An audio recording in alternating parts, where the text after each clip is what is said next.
Guys, listen. Episode. I think this is like the 105th or 6th or 8th time I've talked to people on the podcast live stream. I don't really know what to call this because I do intend to take all of these and chop them up and put them into a podcast that you can listen to while you are in the shop working on your rig or whatever, getting ready for these drag and drive events that are coming up. I'm telling you, it's blowing up. Jared Holt, who's running the Thunder Valley King of the Open Road deal, he posted the other day he wants to do 12 events in 12 states, which tells me they want to do one a month, more of like a weekend regional type drag and drive event, which is so exciting to see more of that. Getting ready. I'm actually moving the old truck into the lift stall tonight after we get off of this. So we're going to limit this to about an hour and a half, 2 hours. Because I've got to start getting the leaf springs changed because we have our race coming up on the 8th of April, which is just a little over a month. Still need to get the truck tuned. Still need to go through everything, make sure everything is right.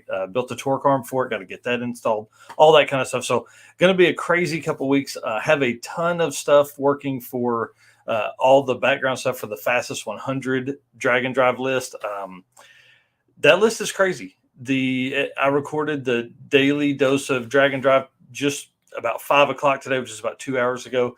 And it's wild the amount of information that comes from that. I drop a couple stats in that little clip, and it's just cool. Like just the fact that only 2 people failed twice in 2021 at drag and drive events. I mean, that kind of stuff really interests me. It's pretty neat to see the statistics that come along with, once you start getting like 4 events from last year, and this year there's going to be 5 full, national events, and what looks like 4, 5, 6, 7 regional style events, 2 or 3 day events across the country. So it's going to be exciting to gather all that. If you know of a drag and drive event, please reach out to me. You can put it in the comment box below. You can message me here on wherever you're watching this, YouTube, Facebook, anything like that. We're also on Instagram under everything. So anyways, we're working on TikTok, all that kind of stuff. It's all coming. But I'm in the podcast room, obviously brought to you guys by everybody that was nice enough to donate. This will really be one of our last times to do this. I told the guys when they donated, I'd run through, the first part of March, and it's going to be kind of weird to not say these names every time, but Big Bad Daddy, the Cowboy Yankee, John Murat, Ryan Wing, Matt Monroe, Tom Stark, Tyler Petram, Donovan Green, and Dino Cardella. I think I'll probably just put their names right up here on the corner somewhere to where they can be seen. Maybe right there above all the cars or something like that would be kind of cool. I love those guys. Thank you so much for doing that. Got to hang out with Tom Stark on Sick Week, which is our topic tonight. We've got David Williams in the back. We've got Zach Bloom, and then we have Chris Story of Chris Story Photo. Guys, I think this is going to be a neat episode just because, David obviously has done a ton of drag and drives. Zach, this was his first one, Sick Week. He was on before in another episode talking kind of about the lead up and when we were pairing up veterans and newbies. And then obviously Chris Story, you guys remember him. He quit his job for Race Week to pursue a career in photography. And so we definitely want to touch on that, see what it's like to be a media guy on this, because I'm going to Midwest Drags as a pit announcer / content creator. I'm excited about that. This is like the second time I've told people in the world that is happening. So I've already got the time off work, got all that. The wife is approved. You guys, I can't thank her enough. She really is the backbone of what keeps this house moving forward and allowing me to do all of the craziness that I do. So enough of my stuff. Let's get down here. Let's talk to these guys. So we're going to bring everybody in. We'll kind of give the layout of the land, have everybody introduce themselves, and then we're just going to get right into it. I don't know what Zach is doing there. He had dude, when I looked down, there was like some kind of light over. I was like, what in the hell? Listen, I got a ceramic coat cars so I can make enough money to do more drag and drive events. So I'm working while we're chatting. I listen to you anyways when I'm in the garage. Yeah. So this is just perfect. Dude, that's exactly right. That's right. Well, dude, you work, I tell people this all the time when they're complaining about money on not being able to go to events. I'm like, dude, I flip stuff on eBay. I wrench on people's cars, whatever it takes to get that extra money to do these things. So, of course. All right. let's do this. So, kind of to give the layout for everybody that is here, we're going to start with, like whenever I ask a question, we'll start with David, work to Zach, and then go to Chris, kind of to work the loop there so everybody's not talking over each other. It's probably the easiest way to do that. So, if we want to do intros first, kind of, where they can find you guys, who you are, all that kind of stuff on all socials. All right. I'm David Williams. You can find me over on Instagram at LSXis Racing. I've got a turbo LS SC300 that I managed to hurt the thrust bearing within the first 60 miles of sick week, giving Bailey a ride back to the track after he blew his shit up. Nice. That's pretty cool. That'll make for a good story here in just a little bit. So Zachary Bloom, this was my first sick week. You can find me on Facebook at my name, and then on YouTube at Zachary 3V Bloom. I do random stuff on there. And then actually, to follow David's story, I was behind Tom Bailey when he broke down leaving on day one. So we might have all the stories here. Yes, this is breaking news right here. Right. I'm Chris Story. Chris Story Photo on Instagram. Chris Story on Facebook. Chris Story Photo also on TikTok and YouTube as well. Everywhere. Yeah. So I know David's been on a bunch of these, and Chris, you've been on a bunch of these. So here's what's funny.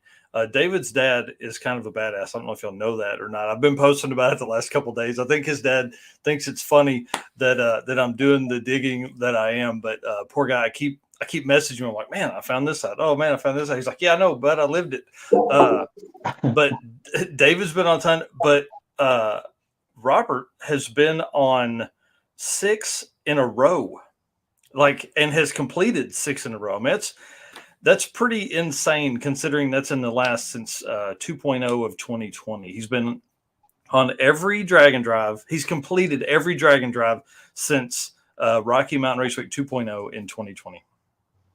That was after a couple of DNFs in a row also, as well as getting his shit absolutely pushed in by Doug Flynn, I think in 2018, might have been 2017, coming off of winning Street Race Big Block Power Rider. And then Doug came in and was like, hold up. And then just absolutely donkey stomped him. It was really, really not cool. I mean, it was cool, from a competitive standpoint, but it was bad.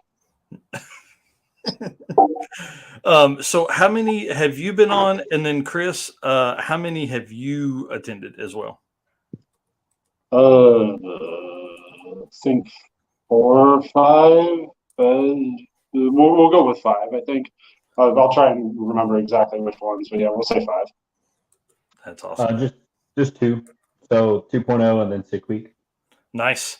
All right. So the first question, this is kind of Zach and David, because talking about racing, because Chris, you were in some super sweet rental that we saw you hanging out the window of. Yeah.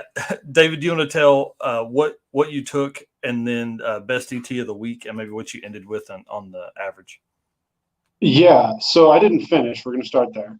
I didn't even make it 50 miles away from the track. I brought my 92 Lexus SC300. It's got a single turbo Texas Speed 370 in it, nothing crazy. It's like every other turbo LS shitbox out there. Let's see. I think the first day it went 980. Yeah, 980. And come to find out, the car is really famous for doing this amongst my friends. Melted a reference line on the 2-step, and as soon as it left, it made good boost, and then it didn't make any boost. I was like, what? I was like, fuck, probably melted a reference line. And made 9 pounds of boost the whole pass, and went 980, 138. And it's been much quicker than that.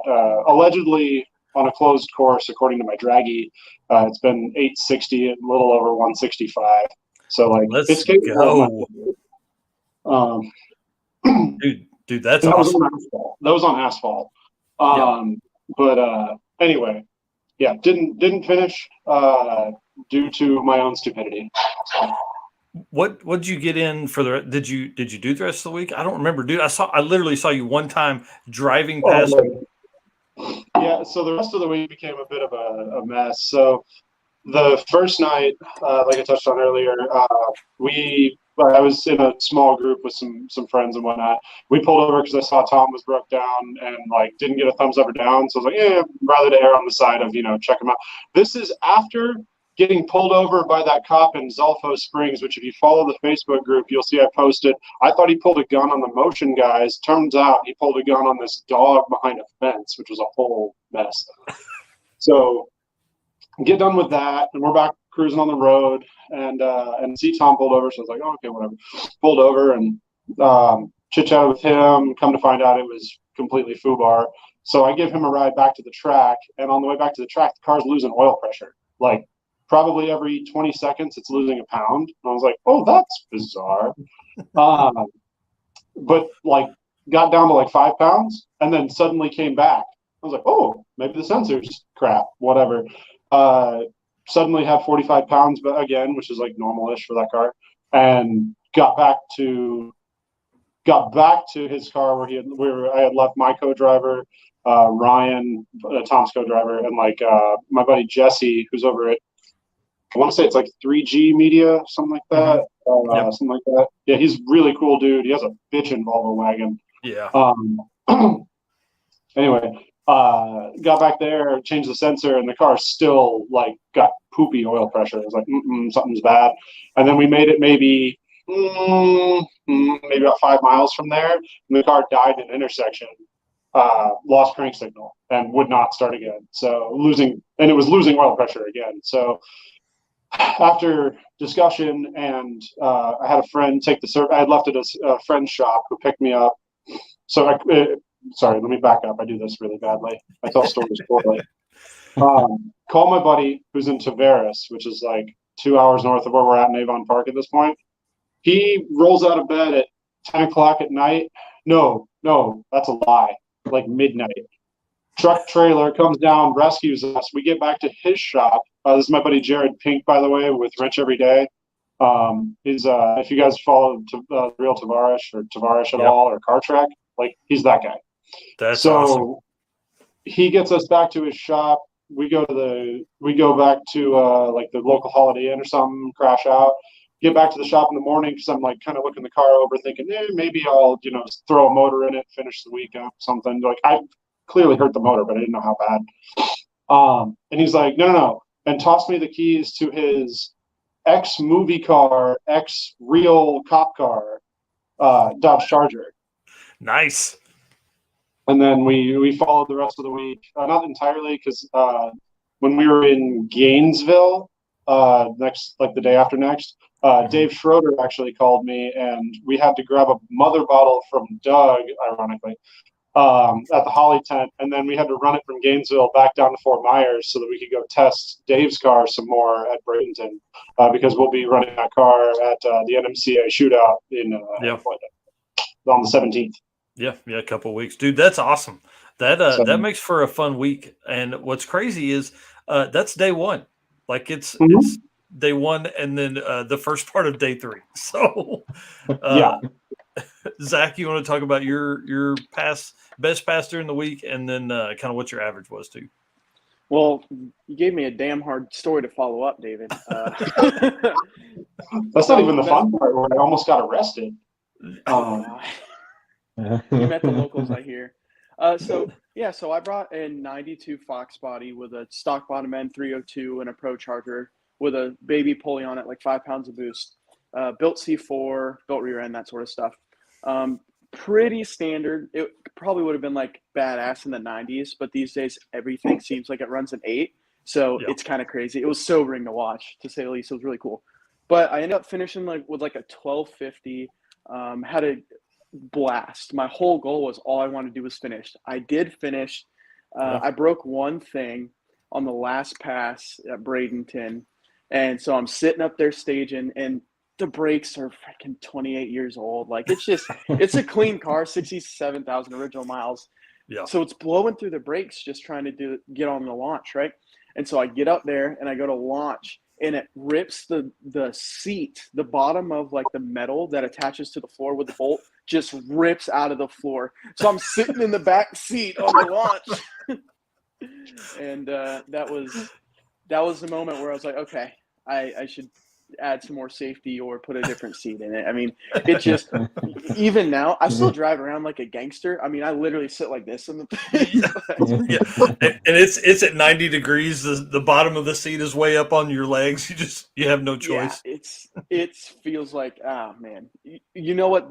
In the Olympics, when the people do the bobsled and they get in that thing and sit down, that's what I feel like when I get in that the seat because it's. But I knew I wasn't going to be the fastest guy, so I just went to have a fun, good time, and I've never met so many great, amazing people. Unfortunately, the first 2 nights before it even started were the craziest because I picked up a rocker noise. And then that's when I learned. I messaged Mike at like 12, at like midnight, the night before registration. I was like, "Hey, do the trailer lights really have to work?" And long story short, he said yes. So we started making a custom, like we had to do a custom one-way diode, and it's like 1 a.m. before we're supposed to be there at 7 or whatever. People got there at 5. You guys were crazy, but I should have done that because I waited in tech for 7 hours. So that's what blew my mind was how long tech took. And really, tech didn't take that long. I think it was the sticker appliers that were taking that long. I don't know. Yeah. Jeremy Bonnet's asking, where'd you buy the Mustang? Oh, I picked that one up in it was originally out of Ohio, but I bought it from a guy in Daytona Beach. Well, because I live in Daytona Beach, so I can see the Buc-ee's sign from where I'm standing, David. Yeah, that's awesome. Chris, you want to tell what you rode around in all week? Oh man, freaking ripper of a 2019 Corolla. Yes. Yeah. Well, hey, listen, it got good mileage. It had cold air and hot heat. I'm sure we needed the heat for a couple days there. I think it was a little chilly and wet. So. Yeah. No, I'll be riding something a little cooler for 2.0 this year. Yeah. It's kind of a secret, but kind of not really a secret. Nice. What you want to tell us, or you want to wait? It's yellow and square. We'll put it like that. All right, I dig it. I'll do some digging on your page, and we'll find it for sure. Was there a track that was anybody's favorite? Bradenton's pretty cool, but it's my home track, so yeah. Bradenton all the way. I would say Bradenton as well. Yeah, I was a big fan of Gainesville was cool, and then Bradenton was really neat because we were there twice. So like when we came back, I felt a lot more comfortable there, knew where to go, knew what to do, and all that kind of stuff. We got really crappy parking at South Georgia because we got there so late. So we ended up way out, and luckily we had kick scooters, and that saved me from walking another 17,000 steps one day or whatever it was. Yeah. And then Anthony Harville here saying SGMP is a bucket list track. It was cool, man. It was nice to have asphalt to work on instead of dirt and gravel. Yeah, Bradenton really needs to. I mean, people have been saying that for years that Bradenton needs to like pave the entire pits and all that junk, but it's a lot of money. So. Yeah, I mean, and at the end of the day, I'd rather them spend money on the track and services and get Wi-Fi, bro. Fuck, man. Like something, cell towers, something. Good God, dude. The minute you walk through the gates, it was like, nope, you don't get any cell signal. You can talk on the phone. You can't post a video to YouTube or Instagram or Facebook or TikTok or anything until you leave here. And you definitely can't show them your. Oh, sorry. Go ahead, Chris. No, I was just saying that was real rough for us. Just trying to like post stories and things, and because everything had to happen the next day because it was just pimping ain't easy, man. Yeah. Yeah, and good luck trying to pull up your Facebook photos to show the ladies for the next checkpoint. Yeah, we after we made Justin came out of the office, was like, man, I couldn't get it to pull up, and so I just started taking screenshots and sending them to him, and it was easier after that. But what's crazy is like once you start taking screenshots of that stuff, dude, and mixing it in with the other 700 photos you take during the day on your phone, oh my God. Yeah, Racers and Rods here says Cletus needs a tower. Yeah, because inside there you got nothing. There was nothing. They were not having people give out stuff at all. And I was thinking, like, okay, well, there's a lot of people on their phone, but like, how many people attend the Bradenton event? I mean, tens of thousands, probably. I mean, I would think 10,000 people attend a big event. Yeah, I mean, the thing is like the cell coverage there, it's decent on like a test and tune day or something like that. But when you have, I mean, what do we figure? And there was like 5, 6, 7,000 people there, we'll say. Like when you have that many people trying to pull for data and like, I don't know, science. Yep. Somebody smarter than me could explain it, but like TLDR is just there's only so much bandwidth. Yeah, and that's what Chad Reynolds was saying. He was like, "Get off of your phones." He's like, "No, your 6 people don't care to watch live stream from your phone. They're going to watch it on the live stream out here." So, yeah, Racers and Rods says he lives it every weekend. This is obviously a question more towards Chris, but how many pictures did you take during the week? Take or views? Yeah, take like with the big boy camera. Oh man, it's got to be. I probably took a lot. the full edited set was like 840 photos. Wow, that's quite a bit less than I figured it would be. But after you talk about editing all of them, that's a lot of pictures. Yeah, and I try my best to do daily uploads. Especially for like my photo package guys, so they'll have their stuff to post. But I was averaging, well, like the 80 photo cap per day, everything except for day 5. Man, that's insane, dude. That's awesome. Yeah. That's a bunch. And so I was talking to Cole, and I asked him same thing, and he said once you kind of get what you take pictures of down and like the people that are buying packages and things like that, he's like, you really don't have to you're not trying to put it out to the masses. He's like, you're trying to get the shots of everybody. You're trying to get the shots of the folks that are important, and you're trying to get the few shots that you think will kind of help grow your stuff. Racers and Rod says he took almost 400 on Tech Day, plus the videos they were doing. They were doing interviews as well, which I thought was really cool to go back and watch somebody else doing interviews instead of just me talking to. I think I did talk to 70 people that week, something like that, which is a lot for me. I mean, I've talked to a lot of people, but obviously putting a camera in their face is a lot different. Yeah, Mike Moore, Chris is crazy hanging out the window, 65 miles an hour, inches off the ground. As we came up on you, my buddy Justin was in the Model A, was like, "What is this dude doing?" I was like, "Oh, he's getting shots, man. It's fine." And yeah, it was pretty wild. Thank you. Yeah, made for good stuff. We had that, and then we had the 1320 guys in a minivan pop the door open, and what's the tall kid's name? He's like laying down on the ground, with the door open at 50. Getting shots, but it was pretty. You guys are nuts for sure. Yeah, the van's a little nicer than like the Corolla is, because the Corolla you gotta go over the like the door frame, whereas like a minivan you can just open the door and then you're just laying across the floor. Yep. Yeah. You were definitely way more dangerous. Yeah, that's right. I do, if I remember right, those Corollas at 108 alleged miles an hour without a fuel cell can get across the country in like 7 or 8 stops, just so you know. So we did make very good time. We'll just put it that way. And I didn't have to stop for gas very often. So I know where the speed limiter's at. Yeah. It should be 108 from what I remember the guys telling me, because they like dropped a brick on the pedal and that was all it would do. Yeah, it was like, I think it was 110, and then I could set the cruise control at 108. Oh, okay. That's badass. Sleep. We just set the cruise at 108, and then she woke up, and we're like, "Where are we at?" Oh, we're in Florida now. Oh, okay, cool. Well, the guys who took like 4th in the musket ball were in a rented Corolla, is why I said that. Oh. Yep, that's cool. Yeah, so I was in my non-overdrive Fox body, tapped out at about 64 miles an hour, just pushing it. Hey man, like I don't have overdrive either, and my shit'll do 85. You got to get on that turbo car life. Yeah, I know. Well, so yeah. Yep. put a little taller gear in that car and you're fine. Because it's what, a 373 right now? Yeah, I've got a 373 in the rear end, so Yeah.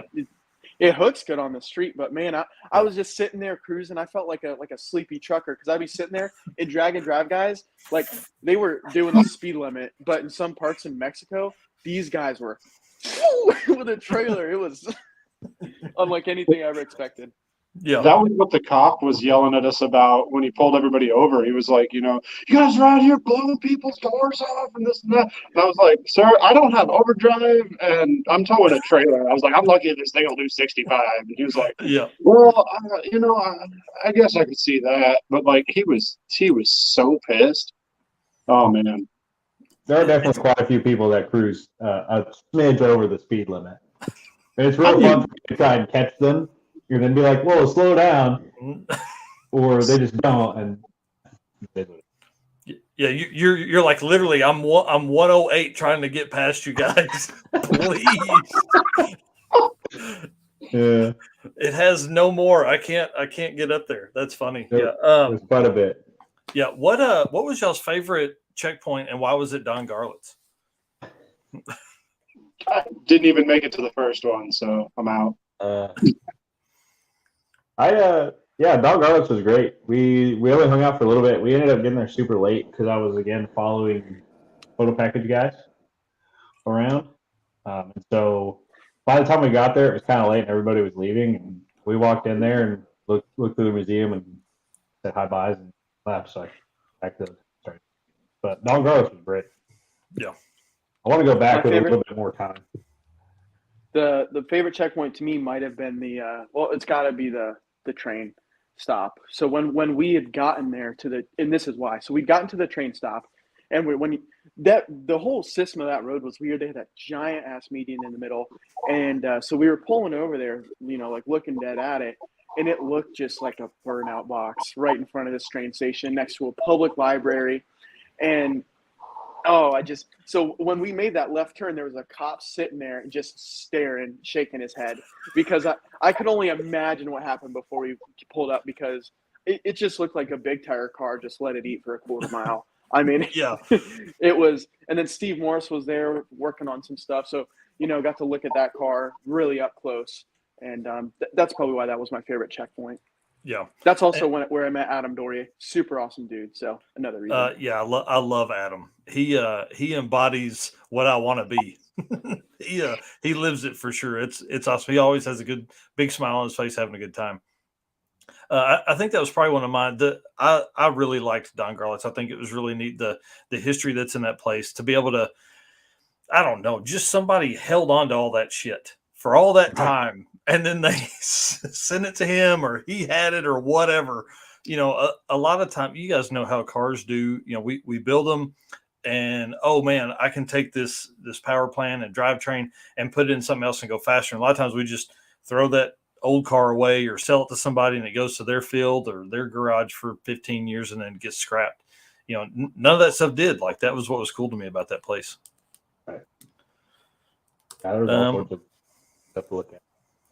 Yeah. I mean, and it was a little bit of everything. I actually ran into Wes Buck there, who I've been following for a long time with the Drag Illustrated stuff, and was talking to him. And he was like flipping through newspaper articles that were old. It was just neat to have that. And he was like, this is like just his motivation at that point. He was on some painkillers, and he was like, this place is the best. Yeah. He was having a good time.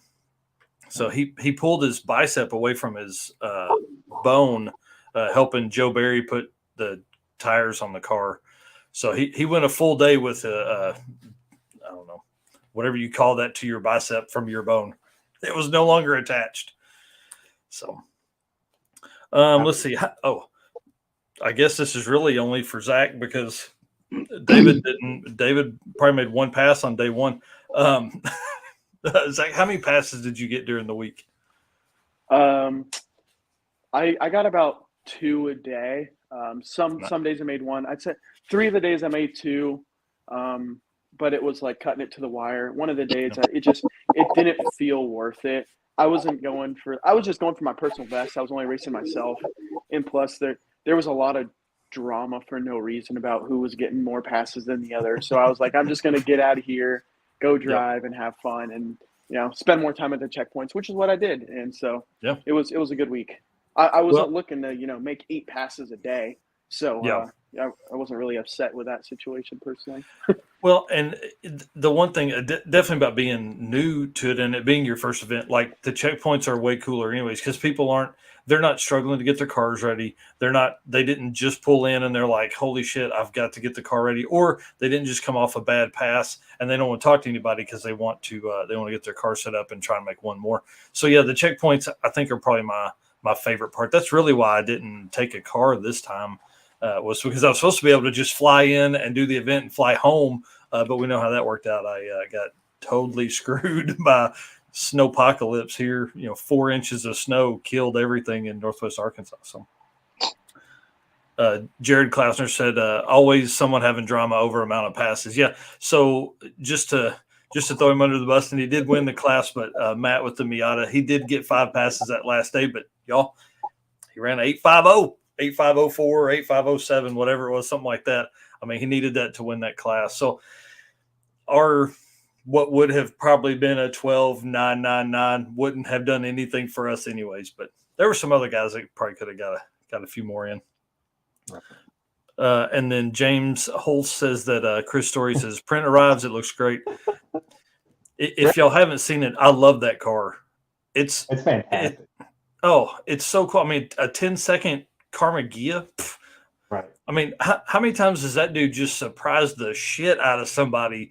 They pull up and he leaves and it does a wheelie on the street and he's like, what the hell happened here? Yeah, super cool and looks great color, all that kind of stuff. I wonder if he knows if a Porsche motor will fit right in. I wonder if anybody has told him that. There was about it's one of the top performing videos on TikTok because of that. Like it's just like every other one is like, hey, a Porsche motor fits right in there. Hey, a Porsche motor. Has you thought about Porsche motors? I'm like, oh my God, shoot him. Yeah, it's pretty bad. I can only imagine. All right, this was a fun question when I had the guys on last time. Any road hazards or anything like you guys ran into? One guy hit a road barrel. And then, there's always something good. Sand, that was a big player. One cop that, was just losing his stuff. Not really. No, not that I came across, but I heard, I think somebody smoked something big, like a small deer. I mean, granted, big deer in Florida are about the size of my dog, like 60, 80 pounds. Yeah. But, like, didn't somebody smoke a deer or something like that? Yeah, dude, that Nova, oh my gosh, man, his wheels are worth more than my car. That's got to be the nicest probably build I've ever seen. And when I saw the picture, I think it was Mike Preka. He's one of the motion guys, I think. But that thing, it broke my heart, man. I've never felt so bad over somebody I didn't know. Yeah, we were just in front of him at South Georgia, and he was talking about it, and he's like. The problem is this car, the paint is just so nice on this car. He's like, it's going to be hard to repair. He's like, it bubbled the radiator. I mean, it destroyed a bunch of stuff. Yeah. Dirty Panda here with the guy with the orange and white C10. A semi ran over their trailer, like up on the wheel of their trailer, changed lanes, come over, end up hitting the wall. All kinds of crazy stuff. That was a good story that my microphone wasn't picking up at all, that he laid out the whole story. It was great. Yeah. Wow. I didn't hear anything about that. Yeah. It was on his way to South Georgia. Guy fell asleep at the wheel and literally drove right over the trailer, the C10's trailer tire, the truck, the semi ran over it, blew airlines and all kinds of stuff. Wow. Yeah, I passed them right after it happened. I didn't see it, but I got there to the point when they were still pulling over. But it had been after there was 7 cars there. I think Cletus's crew was there, so I was like, okay, they seem to have it under control. Yeah. He probably doesn't want to get annoyed anyways with the knife. He's on the side of the road, so I wasn't going to pull over and be like, hey, you need help? I can't fucking help him. So, Long story That's the other thumbs up, thumbs down dilemma you run into as the dude on the side of the road. You're like, do I really want somebody over here helping me? Dude, I figured he was so annoyed by people. I just didn't want to be that guy. So Yeah, I'm with you. you know. Yep. Yeah, it's crazy. Yeah, Dirty Penis is right in front of Cletus. And then Stephen Boring, who had the Caprice, said swerved at one and looking back in the review to see if anyone else got it. And then went over. Oh, we're talking about the tires from up here. He took out a hell of a semi tire, dented the mufflers. I think they call them highway gators in Florida, something like that. yeah. I think that's true. Chris, anything you guys caught in the Speed Racer Corolla? Just angry truckers. I tend to piss off general traffic because I'll just not cut people off, but be very slow, and then it pisses people off, and so I'll get. You're like, I'm getting rollers, bitch. Shut up. Yeah. So I tend to piss truckers off quite frequently. So I'll get flipped off or cut off, or they'll like ride my bumper.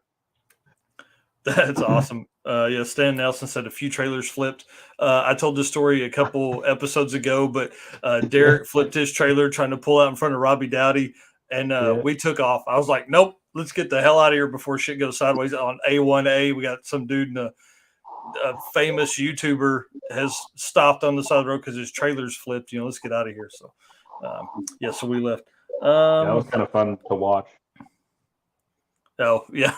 Steven said didn't know if the Yankees know what a road gator was. Yeah, half the panel here is local Florida folks, and then us two over here are I don't know, Arkansas, Oklahoma guys. Yeah. So sorry to hear that. Hey, we're moving to Florida. I need suggestions. Dude, listen, after being down there and coming back to the 30-degree hellhole I came back to, I was like, I'm in. When do you want to move? To other people, we're full, but drag and drive guys, come on down. I tell you what, the housing market here, it's so bad, super inflated. I mean, it's just, Steven, we're full. Sorry. Yeah, that's right. Yeah, housing market is crazy everywhere. Our house, it's so dumb. It's up like $11,000 in 45 days or something stupid. I mean, like that doesn't even make sense. So, you put a pool in? Yeah, I wish. Shit, I'm going to. Another couple of months of that kind of rate going up, I'm going to put a pool in. No, that's race car money, man. What are you talking about? Yeah, well, that's what I was going to say. That would cost me race car money, but it makes the wife happy, and she lets me do race car stuff. So it's kind of like the balancing act. Racer said Vice Grip lost a rear wheel on the Chevelle near KSR. That's crazy. Yeah, he sheared all 5 lug studs, which, I mean, as somebody who's put his center lines on my other car wrong, I don't know how many times, and snapped a lug stud, I can't imagine how he did all 5 without it just being like bad studs out of the box or something. Yeah. And to get all 5 that are bad, that's pretty crazy. Stan Nelson's asking, when's your next event? I'll start that. We're going to Midwest Drags. If nobody's heard, I'm going to be a pit announcer and part of the media team. I'm excited about that big time. Anybody else? I might go to Midwest Drags. Didn't get signed up for 1.0, but might still show up anyway. If nothing else, definitely going to Drag Week because I have 2 more friends that it's been like a thing they've wanted to do for 10 years, and they've finally got their cars together. So thankfully it's in Memphis and not in friggin' Michigan this time, so it's a little bit closer. Yeah. I'm personally taking the time to I'm a young gun, so I got to graduate college, unfortunately, bad timing, and then build the car that's actually will be competitive. So I'm already looking at, doing like an 86 notchback turbo Coyote, something like that. We can get to that later if we'd like, but I'm sitting out the rest of this year. I'm going to watch, I'm going to learn, and then I'm going to figure out and build a car right. So nice. Sorry, I had to look at the schedule. Are we allowed to talk about it? The one you messaged me about privately? Yeah, sure. Well, then yours is the next one I'm going to. Oh yeah, dude, I'm excited. It's gonna be fun. It's laid back, very laid back.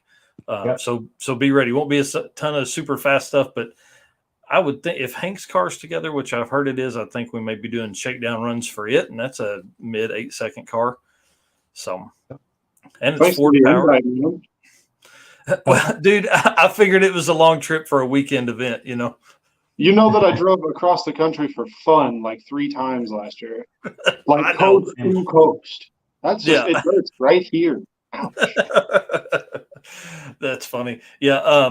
So what he's talking about, it's the circuit drag and drive. We're doing April 8th through 10th.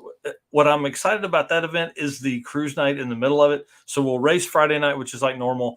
And then it's 100. The way I have the route figured, it's 185 miles, 3 different stops, a cool, like old school rest area stop.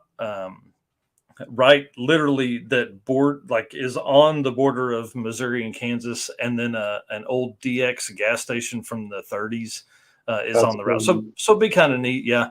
As checkpoints, and typically we have about 40 cars for that event. So, and then we'll spend the night in Sedalia, Missouri, which is kind of towards the center of the state, and then we'll come back and race on Sunday at Mocan Dragway. So excited! They've hosted everything we've really ever done drag race oriented, super nice guys. We're doing it to raise money for the children's shelter. And then awesome. Are you going to be Chris, are you going to the King of the Open Road? I think you are, right? Yep. With Thunder Valley Open Road too. Yep. I don't know if you want to go over it yet or not, but I'll pretty much be at every single drag and drive event this year except for the only one that I haven't confirmed. Nice, dude. I'm jealous. I'm really jealous because now that I've been, doing all this others, I'm like, I need to do more. I need to go to more. I need to be at more. I need to, you know how it goes. It's it's a fine line to run there. Let's see. Steven says just park a Caprice up front. That drops your credit score and home value immediately. Listen, I had a 93 Tercel parked out front for 6 months that I daily drove, and the house across the street still sold for a bunch of money. So can't imagine what it's going to be like. As long as Google Earth doesn't pick it up, you'll be good. That's right. That's right. Let's see. Dirty Panda says, seen a video of the influx of people moving to Florida in the last few years. Yeah, I can only imagine. Tell us about it. I'm one of them. I'm on my way. People joke about it, but in a drive, I could drive to Buc-ee's, which is literally like I could throw a rock or a football there, and I would see more out-of-state plates than I would Florida sate plates. It is just ridiculous. Yeah, the plates change around here instead of the leaves, right? I haven't heard that one. That's pretty damn good. That's awesome. So Mike Moore said he made a bonehead move and went to test and tune at BMP, I guess is Bradenton, Thursday night. Blew the rear end up. Oh, dang. That's always safe. Yeah. Did he do that? Did he do that before sick week? Is that what? Is that the timing? Or are you talking about this last week? Dude, Stan Nelson coming with the heat. Yes, there are actually 2 8th mile drag and drives. There's the Carolina Drag Cruise and Miles of Mayhem. I was looking at today. And then, so the reason I was looking at that so intently is because this fastest 100 list, we're going to actually put a 8th mile disclaimer part in there or grouping in there too, because of Miles of Mayhem, because of Carolina Drag Cruise, and because of the Rowdy Radio class with Rocky Mountain. So that class sounds really interesting. I understand I'm bringing like a knife to a gunfight because you got guys like Eric Engler with his 4-wheel drive 3000 GT that is just an absolute machine. Yeah. And could go faster with like half the tire that I have because he's got 4 of them. But it still sounds more fun, and the ability to wick your car up on like complete kill without having to put a 25.5 in it like right now is kind of nice. Yeah. Yeah. And that's really what, I think that's what we'll see, because, I mean, if you run faster than 850, that's an entirely different cage. Yeah, it's a lot more bars. It's a lot more, I mean, like at least in my car, it would mean cutting the main hoop out and moving it backwards so that I could get in and out of it more safely. Like my pops ran into that in his Nova, actually. The way that the cage is the funny car cage is, like, intrudes into the door, probably, like, the door opening, probably about half of it. And, like, anybody who's seen him, he's not exactly a small dude. He's like 6'3", 6'4", and, like, guy eats is what I'm saying. And, like, you know, Penelope. Oh, sorry, my dog decided to come and visit me. Oh, nice. But anyway, dog. She's really bad at sitting around in the shop, so she doesn't usually get to hang out with me. But anyway, and just like getting in and out of that car is sketch at best. And so like you really have to like design the cage right around the car. And you're 100% right. Like you can't just slap a funny car cage in it and go faster. Like it's a lot of people don't realize how much work it is. Well, and you start talking about a funny car cage, you aren't typically going to build in your backyard shop like what we have. You know what I mean? Like typically that person that is going to need that, they're going to pay somebody to do it. I mean, what's a funny car cage cost to build? $5,000? I don't know. I think when I talked to my fab guy, he quoted me like $6,800 or seven. We'll call it $7,000. And that was, I mean, granted, that's also to cut my current 850 gauge out of my car. Yeah. And so I'm actually just going to buy another SC300 and build another of the same car because it's not going to be worth cutting the current cage out. No. Yeah. And that probably makes way more sense than trying to cut yours, put that one in, because I mean, what's the time to cut yours out worth, all that kind of stuff. So anyways, Jared Klausner. Yeah.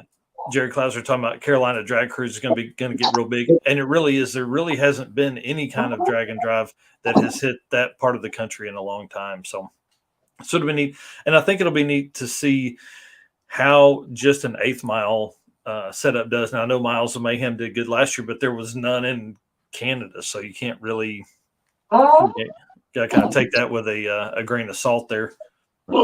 Sorry. Yeah. Dirty Panda saying another toy. There's also been there's been another Florida event rumored just because there were so many Florida locals that do this. Oh, the Sunshine Drags thing? Yeah. I've heard of that, and I've talked to the guy. Super nice. Seems really motivated to make it an event that, of course, Tom Bailey's will probably be the one for Florida, but that's only 1 week out of a year. There's a lot of opportunity for other events, and I told him, I was like, if you do another one, I'd love to go. Yeah. So, well, I think what you'll end up having is you'll have 5 or 6 major events that happen, and then you'll have 15 or 20 regional events that'll pop up after the end of this year or next year. And like the Sunshine Cruise, Sunshine Endurance Drags or something like that, I think is what he's called it.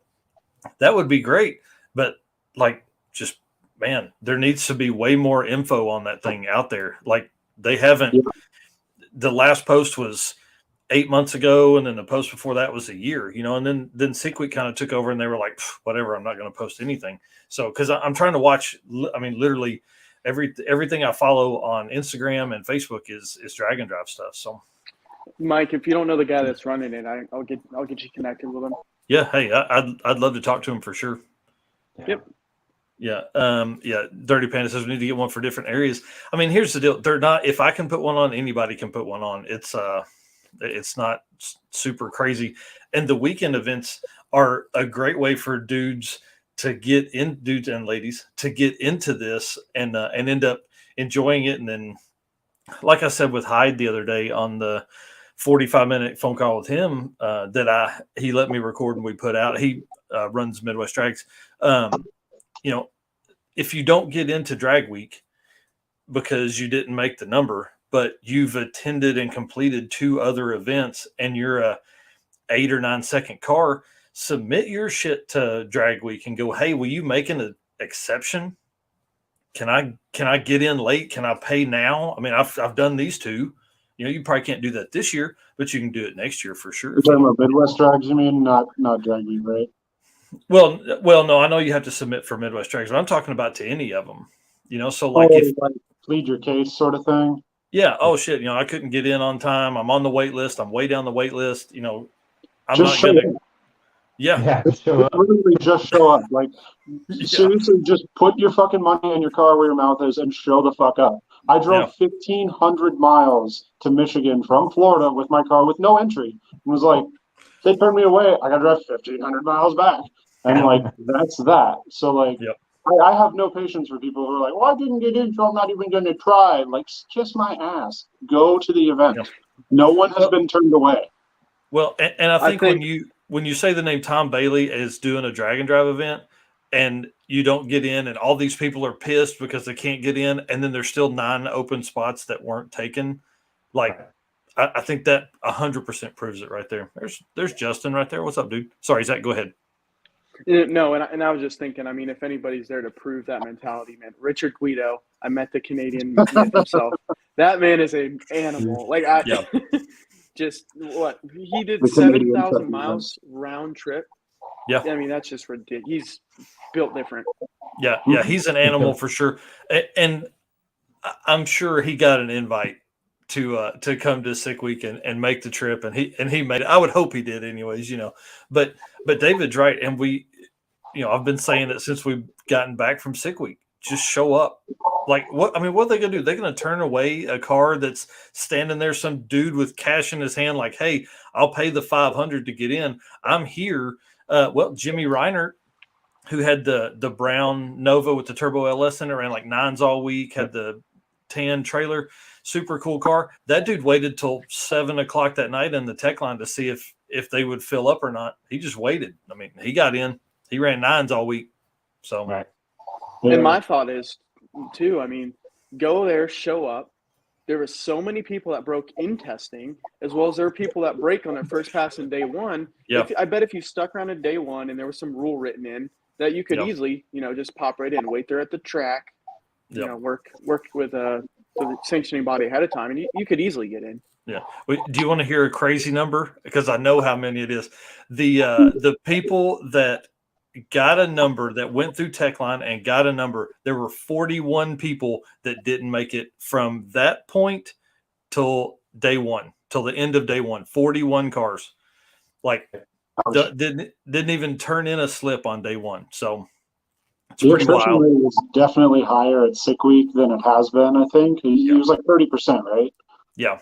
Yeah. I mean, at least in my case, it was just being awake for 4 straight days, and I spaced the converter wrong like a complete idiot. Make sure you've got some play in your torque converter, kids. You don't want to just butt them up. And especially not, I checked the internal logs on the Holly. I put the car on the trans brake, testing it 26 times between my shop and the first time I put it on the brake at the track. So, like, maybe don't be like me. Stephen wrote a novel here. It says Sick Week was the first drag and drive, and even after having my pinion gear lose more teeth than an Alabama fan on day 3, we still linked it the rest of the trip. I think limped it the rest of the trip, and wound up doing 1,500 miles round trip in the car. That's no Canadian route, but hey, Class C, it's worth it to beat on it all week. I love his car. I think it looks super cool. It's the black Caprice. I'm a big fan. Danny's saying you had to fill out an interest form if you were getting into Sick Week. That's true, but as registration opened to the typical public, I think they had several spots. I think 50 or 60 spots or something like that. So no, I think there were more spots than that. Even I think I know I got one of the, like, somehow through I don't know what, ended up getting one of the pre-registration spots, which was pretty nifty. I'm just going to attribute that to doing monstrous burnouts last year. But, yes. And that's what we came to do this year, like brought spare tires and then had spare tires staged further along. But yeah, I think there was at least 100, maybe 150 spots to the public. Yeah. And I mean, that's so again, I go back to these stats. It's pretty crazy to think that, like, I don't know how big drag and drive, interest is, but there's still, at the end of the day, for all of 2020, there was still only like 1,100 people that got in, that showed up and got a number at an event. I mean, that's still such a small number of people. Out of a possible how many total entries? Well, that's how many. So I mean, like, so No, you no, got no. to I'm think. saying Oh, like yeah, yeah, how many open spots for like so we'll say race week has like what 250, sick week yep, had 250, drag weeks have 400, all that. Like the yep. round number from that is it like 13, 1400? So there's only 1100 spots or what? Yeah. So there would be.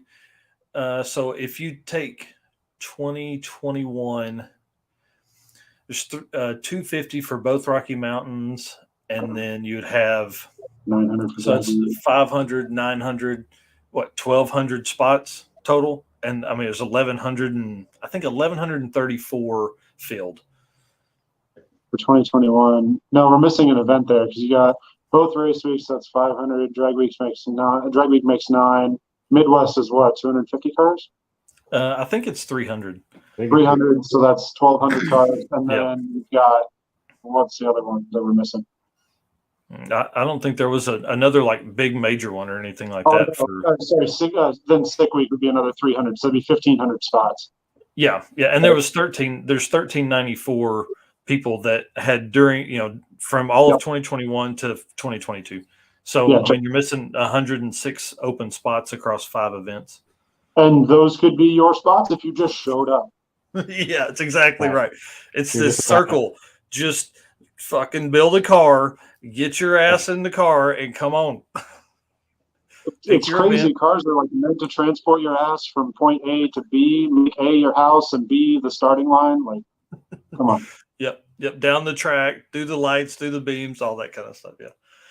Hey, David, you brought up one thing that I wanted to just say as a first timer that I underestimated and underappreciated. And now that you said like your SE300 was a trailer burnout car, I get it. Like I understand where I've seen that car before. It makes sense now. But dude, as a first timer, trailer burnouts have to be the most badass thing I've ever seen in my life. To see them in person, I don't know why. It just, I mean, a burnout's a burnout, but a trailer burnout is just it's a different animal. It's a different species. Oh yeah. Yeah. Oh, for sure. It keeps the car a lot straighter. Like my car without a trailer can usually do a burnout like safely, we'll say, for about half a mile, just under 3/4 of a mile before I have to like really, whoa it up. With a trailer, I could do it until I hit the rim of the wheel. Like 100%. It is so much more fun and easier. Yeah. We're gonna have to link up, David, because not very many people can do that. Yeah. A lot of people ask for it, but not a lot of people can deliver. So we'll have to. There's pictures and video of me doing like a half mile or a quarter mile one for 1320. Like that car does monstrous burnouts. I think that's the video that I'm thinking of that you talked about, because with 2 trailer burnout cars come to mind, yours and then that freaking diesel C10 that can do an 80 mile an hour on the street. Well, I didn't know that they wanted moving burnouts because, again, the car is so violent, it'll do it from any speed as well. At the time, I was just like, I'll do one down the street. And they're like, yeah, that's fine. And then, like, did it way further than I thought I would. But again, I didn't know we were being judged stationary versus rolling. Because I would have just done a rolling one until I ran out of tires. But, yeah. There's nothing cooler than trailer burnouts. So Taco Time, who I rode down there with, that guy put trailer brakes on the obviously the trailer, so he could kind of modulate some of the pressure to keep the car going straight. He had intended to do some dumbass ones. He just never ended up in the right spot. So trailer burnouts are the coolest thing about drag and drive events, bar none. I want to be able to have like a whole album of just trailer burn, or not even next year, but at like the Race Week 1.0 and 2.0. Like I want to have at least like a 20 to 30 photo album that's just rolling trailer. Very sketchy, but I'm down to do it. If we get to 1.0, I'll shoot you or if I do, rather, I'll shoot you a message and we'll bring a set of tires for you because I have no problem doing that. Perfect. Yeah. Listen, there's nothing better than a car built for burnouts and ice cream. 100%. 100%. Yeah. Yeah, Jared says trailer burnouts are so cool that the cops don't even bother stopping you for doing them. Well, one time anyway. Yeah. Right. It hasn't been my experience, but that's awesome. Well, we kind of talked a little bit about what broke for David's rig. We kind of talked about what broke for Zach's. I mean, we only struggled with the distributor. If you guys haven't heard that story, I told it on another live stream. We ended up being fuel filters, which made me feel like an idiot.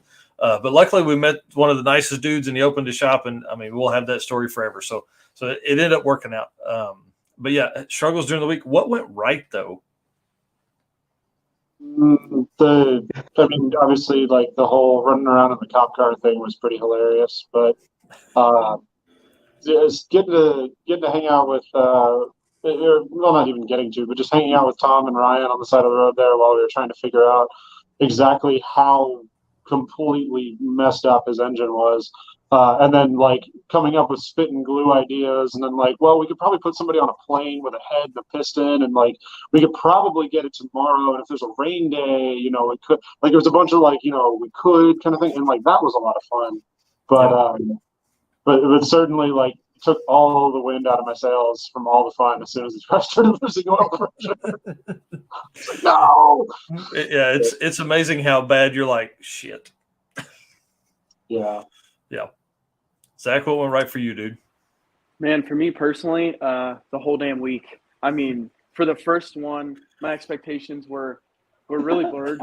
It was only like what I'd seen on 1320, and the fact that like you see that crazy stuff on 1320, and then you go do it, and it's the same stuff that's on 1320. Yeah, it's probably more. It's probably more than what you had on 1320. Yeah, I mean, one of the things that went right, just the night before we left, we were like, man, do we put heat in the car? We were like, we don't need to. So later that night, it's like 1, we checked the weather forecast. It's going to be 30 in Georgia that morning. We're putting heat in the car. So that went right. That was a good decision that we made. But 1 second. Straight pipe Honda or something going by me. I wasn't sure. Yeah. I thought the Boosted car boys were in Colorado, but they're down here. Those things are freaking fast, though. They're wicked. Some of the other things that went right. Oh, no. Split it in half on the starting line. I know. Yeah, but like, you can tell that the tune-up was good because the rotating assembly was mint. The head's mint. Right. Just the block was like, no. No, thanks. Yeah. There's no replacement for displacement. It just wanted to be a V8. That's one of those things where someone with a lot more resources should put together a drag and drive museum and start putting that kind of stuff in there. All the carnage from the events. That'd be cool. And then we'd have it, in 50 years like Garlitz or something. Who knows? But maybe somebody will run with that idea. We'll be saying the same thing. Who kept all this shit? Right. Because I guarantee you that block ended up in the dumpster. They probably made a table or something out of it. I would hope they did. Just the cylinder heads or the cylinders is what holds the tabletop. Well, like the sleeves were intact. It was literally the block that's like it looked like somebody took a plasma cutter, like Ray Charles, or not even, more like Michael J. Fox took a plasma cutter and was like all the way around. Yeah, they just cut the block right in half and just lifted it up. I mean, David, you've tuned some crazy ass stuff. Like how does that happen? Tell us how that happens? In their case, the wastegate stuck shut and it got all of it. So I'm gonna guess it was literally just the pressure, like the cylinder pressure was just enough to push. I mean, I don't understand. I don't exactly understand how the block failed rather than like lifting the head or something first. Mm-hmm. So like, I don't know if they just had some like, aircraft adhesive holding the head down or something, but like you can see in the pictures. And of course, like, I don't know those guys personally or anything. I would love to like ask exactly how it failed, but like the head is fine, the timing belt was fine, like everything was fine, just the block was like, see ya, I'm done. So I don't know. I would guess it was just over pressurization of the cylinders enough to like essentially sort of hydraulic the block apart, sort of like a shop press or something. It's just like but that's just the hypothesis. I mean, I can't tell you for sure. Well, I can kind of, because I would assume maybe what happened is like the head gasket failed, then you had a bunch of coolant in there, like simultaneously with all of that pressure, and then it hydraulic the block apart rather than hurting the rotating assembly, which is crazy to think the block is the fusible link there and not the rotating assembly. Not the stock rods and pistons in a bottom end of a whatever that motor is. No, it was that thing was like a pretty beefy engine. Oh, Pretty sure. nice. Yeah. It was like a sleeved build to like, I don't want to say sport compact front wheel drive esque like build, but I want to say it was something like double Yeah. throwdown like that. It was nice. Dang. Yeah. Dirty Panda says 80 psi. 80 Yeah, plus. Their map they had a 7-bar map sensor and it went off the map. Dude, that's insane. Like just having a 7-bar map sensor is like, like a flex. But Yeah. for it to just be like right off of there, it was like Dogecoin in the early, like 2019. Yeah. For real. Thanks. Yeah. Yeah. Who do you Elon- think his first? Who do you think his first phone call is after that happens? You think he calls, a buddy to bring him another block, or you think he calls the company that made that wastegate and goes, "Hey, listen, I gotta have a talk with you guys." So now this is entirely conjecture because I didn't look at the car itself, but I'm pretty sure it was one of those new Turbo Smart e-wastegates, the electronic boy, and that's what I don't know if it bound up or what. Again, I don't know the ins and outs of the functionality on those because I'm a caveman that uses Holly, and Holly doesn't control them yet, so we're just using CO2 and compressed air cavemen over here. But yeah. Well, and let's be honest. Your car makes 25 pounds. Mine? Yeah. 37 maxed out. Okay, so yeah, you're probably not far from what they were planning for that car. I mean, it had to be 50, 55 I would think, to get the kind of power they were looking for. Yeah, again, I don't know exactly what they're working with there, but I had a B series Honda, which is archaic as hell in these days with the K series. But and that with a 60, I think it was a 67 millimeter, made 57 pounds of boost on kill. And I mean, it's just a matter of cylinder volume, right? So you have a 2-liter engine. You need to ram more air, means more boost. That's all. Yeah, you have to get more air through it. You have to do more chemical reactions to make stuff happen. Yeah, Dirty Panda says it 1,400 horsepower range. That's pretty insane. Well, that car fucks. Yeah. It gets down, and it was one of the ones Adam Dorey and Chad Reynolds talked about when they were on. They were excited to see front wheel drive kind of come into this style of event and hopefully live. Well, I mean, some bitch lived one pass. Did it even live up? It made a pass, right? It made a burnout. I thought it broke on the burnout. Oh, yeah, okay. I think it died in the burnout box. Wow. Yeah. Well, that's sad. Yeah. With that math, though, that thing's making 370 horsepower a cylinder, which is ridiculous. Yeah.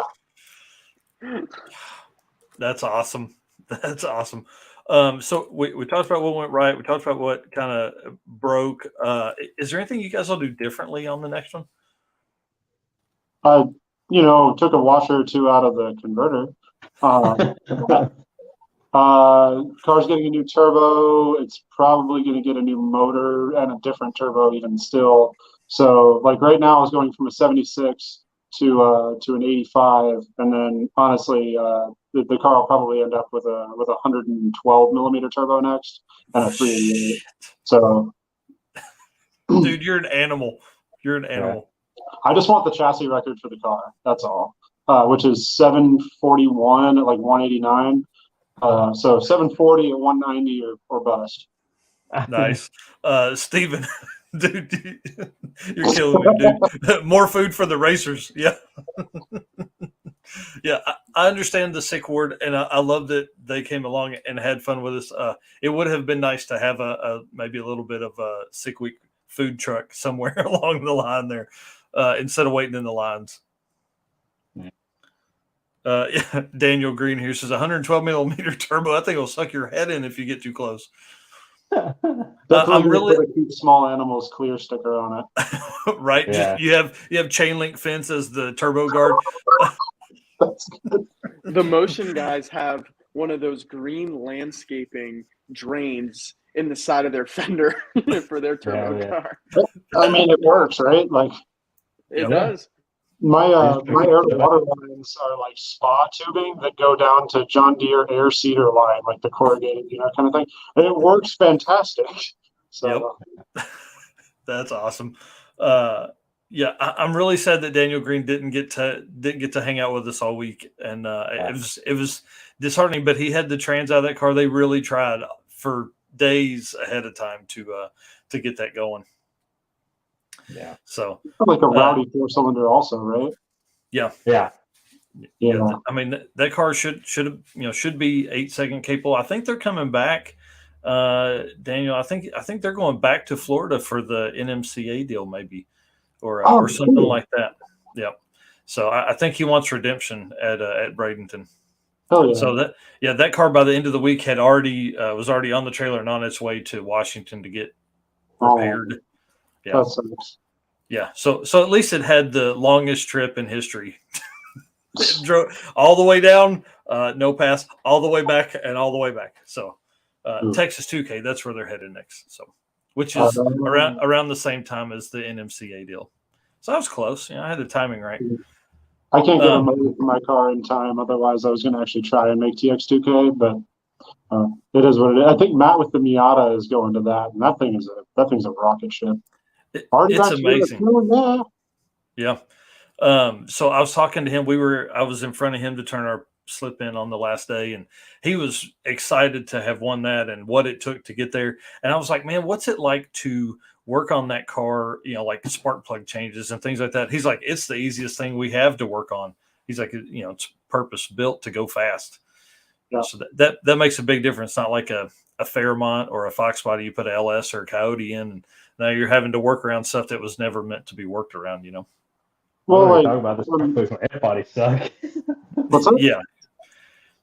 I said the spark plugs on my F body suck, and it came with an LS. Yeah. Like the passenger side, particularly, like passenger side rear one, like really sucks. Yeah, you go from the bottom. Yep. Yeah. Just it's dumb. Like I said it before on the Trailblazer, engineers hate people. They don't like their life. They don't like each other. There's a really good meme on engineers and technicians, but it's a little bit too colorful for the live stream. Yeah, that's awesome. That's I think I've probably seen that and shared it out about the GM Trailblazer engineering team. I would like to have them on the podcast at one time and just literally berate them for as long as they'll stay on. Right. My favorite engineers are the ones that put the sway bar right where the arc of the oil comes out when you pull the bolt. Those are my favorite ones. Just dumb stuff, man. Dumb stuff. Yeah. It amazes me. So, I mean, that's pretty much all my sick week questions. We definitely want to talk about plans for the future. If Chris will tell us a little bit about this car he's building, when he gets back, we can do that. David, are you going up in engine size? I don't remember. You said it just a second ago, but I think you just said new engine. I have a 370 right now, which is a 4-bolt LS, like 4 bolts per head LS, like stock block type deal. 4-bolt main, is that what you're saying? 350 4-bolt main, it'll pop a coke can, I'll tell you what. Yeah, it's got a 3/4 race cam. You can't grab $100 bill off the dash. It's it's a mean machine, is what I'm trying to tell you. No, but, it's got 4 bolts per head right now. Obviously, like that, for those who somehow don't know how LSs work. And then I'm going to a 6-bolt motor, a 388, dark block based, blah blah. Trying to turn the car up from like the 12-ish 100 horsepower range to hopefully a little over 2,000. Dude, you're an animal. Let me ask this.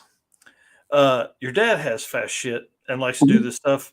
How do I get my kid to build faster cars than me? That's the question of the day.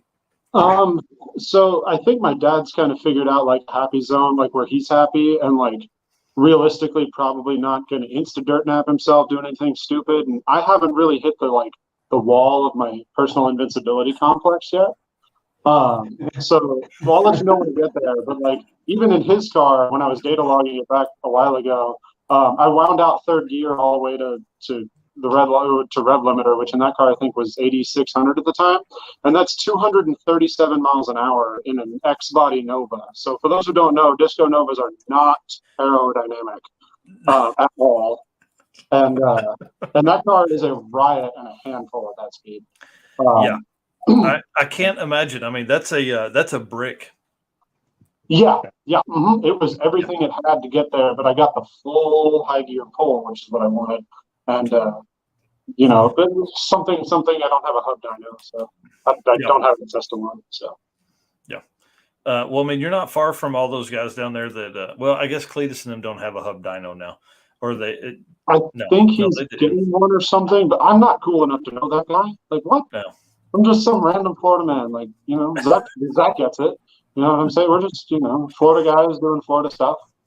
Yeah. It won't be long before he's gapping my ass with his Turbo Coyote. And I'm like, well, what if I built a lighter car? Why did I not do this? Yeah, when I was down there, my cousin would go, "That Florida shit." Like we'd see something cool. Oh yeah, it's Florida shit. I'm like, why don't I live here? That 237 There's something mile about it. by the way, was in flip flops, so it was definitely Florida shit. Yeah. No, see if this tells you anything, like obviously Cletus is the Florida man to represent all Florida men. But if you look at his group, I talked to Sam. That man, I don't know how old he is. He's old enough to be my grandpa. That man was one-handing that Marauder down an unnamed road in Mexico. I can only imagine he was probably doing 160, one-handing that thing with a smile on his face. That's Florida man. And then in the next video, he makes a pass without a seatbelt. He's lived this long. He's like, fuck it. Yeah, I caught them on the road and tried to take rollers of them, and I pulled my camera out the window and I'll take it and be like, just trying to wave people down. And instead of just pulling up next to me, he just floored it he did a full rip. I think he was probably 504, just straight past him. And I was like, oh, okay, this is nice. You're trying to get it as he comes past. Snap. Yeah, I was like, this is useless. I don't even know why I tried. That's awesome. That's all I could say. And then the recent thing, George flipping the Fiero, and he said something. He's flipping a car mid-sentence, and all he says is "golly," flipping the thing. It's like you got something else, man. Yeah. LS George lives the life, man. He's got the best life ever. Yep. Yeah, they're like, hey, go do fun stuff. He's like, no problem. Yeah. Bring that camera. We're gonna do fun stuff. Right. So, Mike, you were asking about future stuff, future plans, future builds. So this is somewhere where I'd be looking for a little bit of advice because my dad's addicted now. He didn't even come on the event. He just saw my photos. He's like, I'm building one. So he wants to do, and it'll kind of be more me wrenching on it, him, kind of piloting and financially, whatever. But what are you guys thinking? We're going to go Ford powered. So you can tell me that was the first mistake. That's okay. But we're thinking 351 or a Coyote with a big turbo. I'm thinking 351 because modular Coyote doesn't sound fun to ask for parts while you're on the side of the road. Anybody got any thoughts on that? We're doing a 86 notchback. So did you see? I'll let David answer, then I'll say what I want to say because it's Go ahead. I'm sorry, Mike. Nope. Dude. Did you see the car that Derek kept announcing? They call chains. The black, it's like a black new edge. It's got a cowl hood. I mean, there's a lot of black new edges to be fair, but the guy who runs that is also here in Florida. His name is, I think, James or something like that. I have him on Facebook. I'll get with you after this. He has connect with me on that. He has a Gen 2 Coyote in that car that's stock, and I mean stock. I don't even think it has head studs, and his junk's going 850s. So and not trying. I mean, it kind of is, but he's not leaning on it on kill at all. Yeah. So something to think about. That's just a stock Gen 2 Coyote with I think an 84 or an 85. So that's what I would do. Here's the reason I say Coyote is just because how many Coyotes are in trucks, right? So that's why the LS makes so much sense because they put them in trucks, SUVs, all that kind of stuff, and I mean they're going to mass produce a shit out of that thing. So that Coyote is going to be there, and just like you said, I mean, dude, guys are going 10s on stock cammed Coyotes with boost. Well, they're doing 10s and the 10-speed cars are doing 1060s. Yeah. Just bolt-on. Okay. I help a mod motor shop here in Tulsa. So, if you have any questions? Yeah. Dude, that'd be a huge help because. By the way, I'm not a mod motor guy. I help them out. Yeah, I got you. But the cylinder heads are great.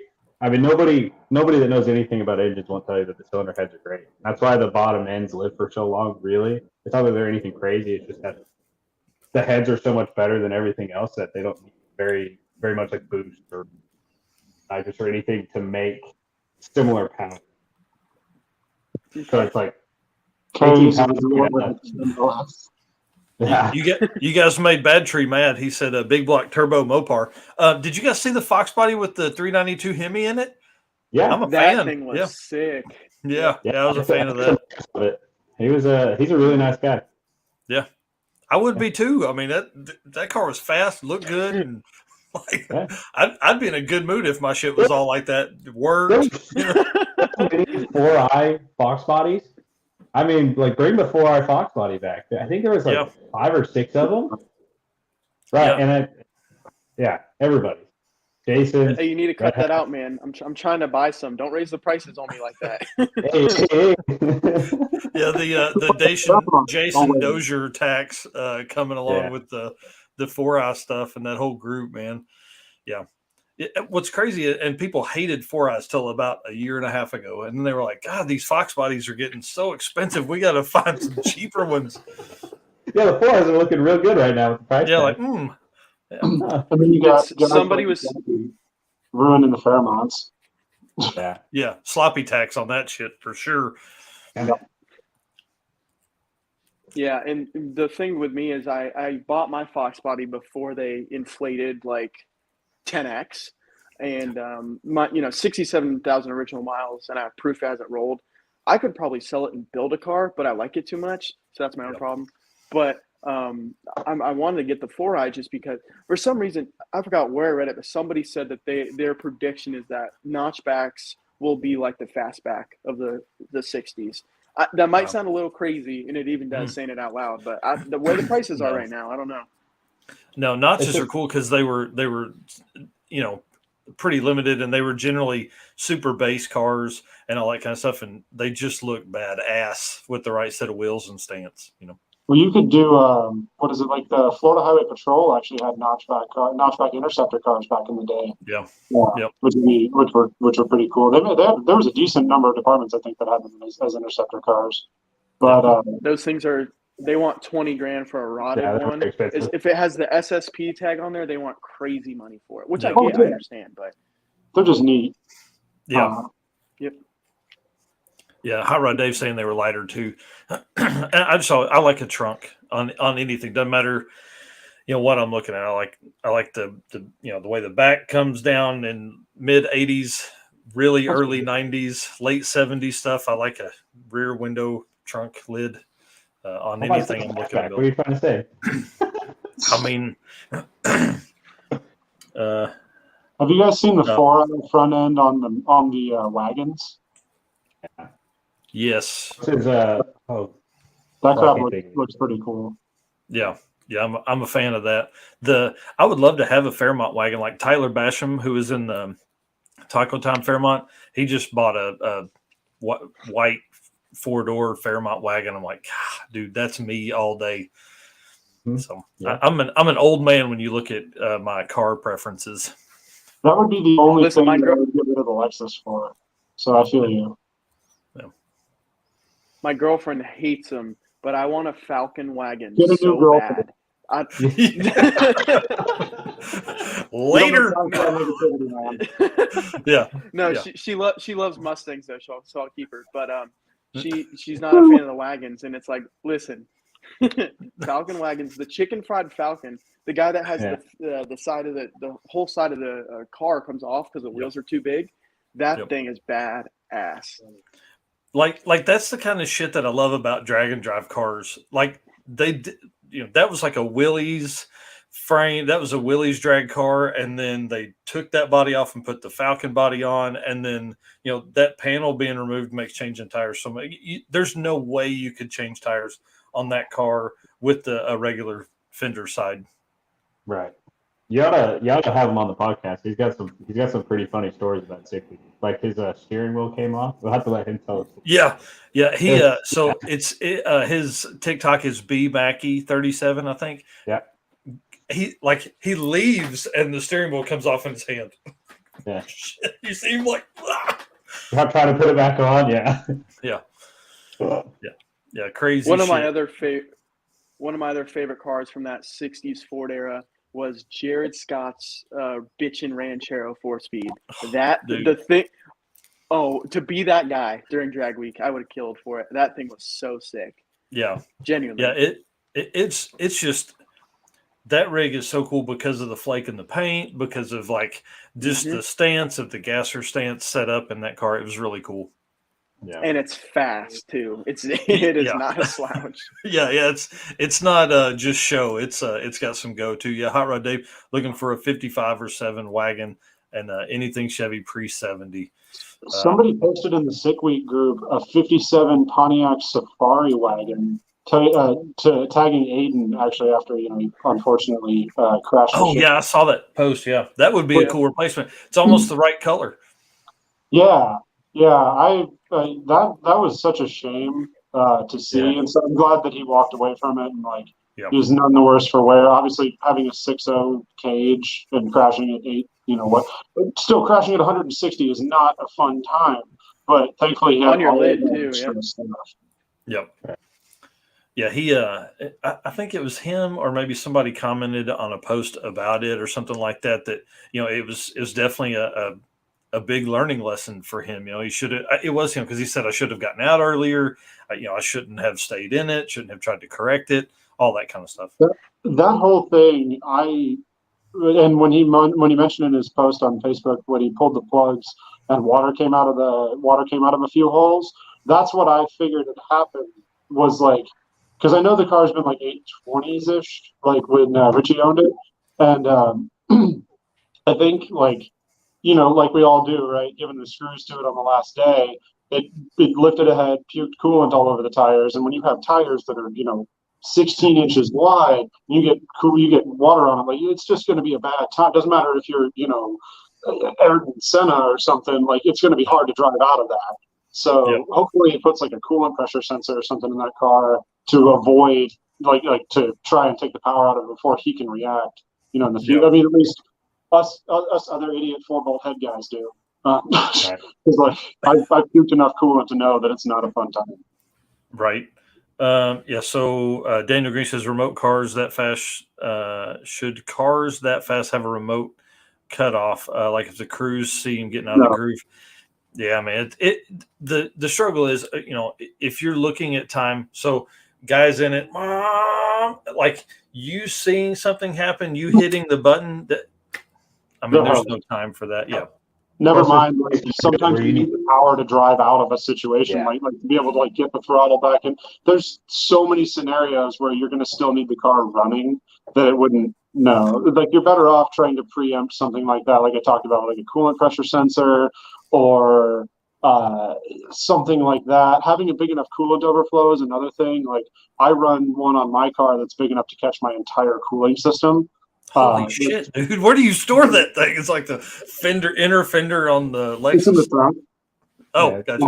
So like I run my, and I'm actually gonna run my catch cam back there. I'm gonna have my fab guy make me a new box that holds the cooling system on one side and my catch cam, like a burn down box, essentially, like all those really fast guys have. Not that I have any illusions, but essentially, dude, you're planning for 2,000 horsepower. Like, let's be honest. Yeah, but still, that's still baby shit compared to like, I mean, Bailey's got 4,000 horsepower. Schroeder's got 3,000 horsepower. Like 2,000, it's like your average ice cream getter these days. But like having, like at least in my head, I've always wanted to get all of those fluids away from my tires, not only my steer tires, but my drive tires, so that when my stuff inevitably does grenade, because I love to party. I won't, be hurt. You know what I'm saying? Like it's just going to puke a rod. And that's the other thing too. Like, and this is again my opinion. I can soapbox on this, so I'll try not to. People need to run fucking fire systems, good ones. Yeah. Like everybody's afraid to pull the fire bottle on their car or whatever. Yeah, just ask Lyle Barnett. He's been on and he told the story. He's like, listen, motherfuckers, put a fire system in it. He's like, for $1,000, you can have the most badass fire system, but guys will spend $1,000 on a cam to go a tenth faster. Yeah, I have the MacFab kit for my car, which I regrettably had not put in for by sick week, but I am now. Because like if you run a diaper like you're supposed to, granted guys are running belly pans and that's a whole different discussion. But if you run a diaper and you kick a rat out there, you're spraying hot oil right next to your exhaust manifold that's now all caught in this thing. It's gonna catch fire. Yeah. Like generally, guys have run into that. So like you're talking about $1,500. My ass is worth more than $1,500. I don't know about you guys. Yeah. And the same thing with guys not wearing the right fire suits or wearing not refusing to wear certain safety gear, which is oh, it's hard to get in and out of the car. Like, yeah, it's really hard to get in and out of the car with a spinal compression because you didn't wear your fucking Hans device or something like that. So sorry, I can soapbox on safety equipment all damn night. But David, I decided to wear way more safety equipment than I should. My car's slow, right? In the grand scheme of drag racing, my crap is slow. Even in the sevens, it's slow. But I still wear, I have a 15-layer single suit, or SFI 15 single suit rather than a jacket and pants, because I had a friend of mine in a super comp dragster wearing a jacket and pants. The fire got up underneath his back and second and third degree burned his entire back underneath his fire suit. Yeah. Dang. I wear the long johns and the sweat, the turtleneck underneath that. In addition to wearing a head sock, and I have a helmet skirt, a Hans device, and all that. I wear way more gear than I should. That's awesome. I usually race in jeans and flip flops. You gotta have jeans if they look inside, for the 8 passes a year I make in my old truck that runs 14Os. Well, it's just I don't know, in the grand scheme of things, safety equipment's relatively cheap compared to the rehab, physical therapy, and all that other time of getting messed up. Yeah.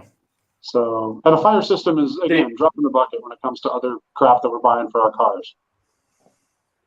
Yeah, man, I agree, David. And hearing you, talk about all the stuff that you wear, and I know I'm going to have to get to that point. I'm going pretty slow right now, but I do want to just remember you did say it's different on the street because you were going pretty fast with flip flops on, right? You said 237. 100%.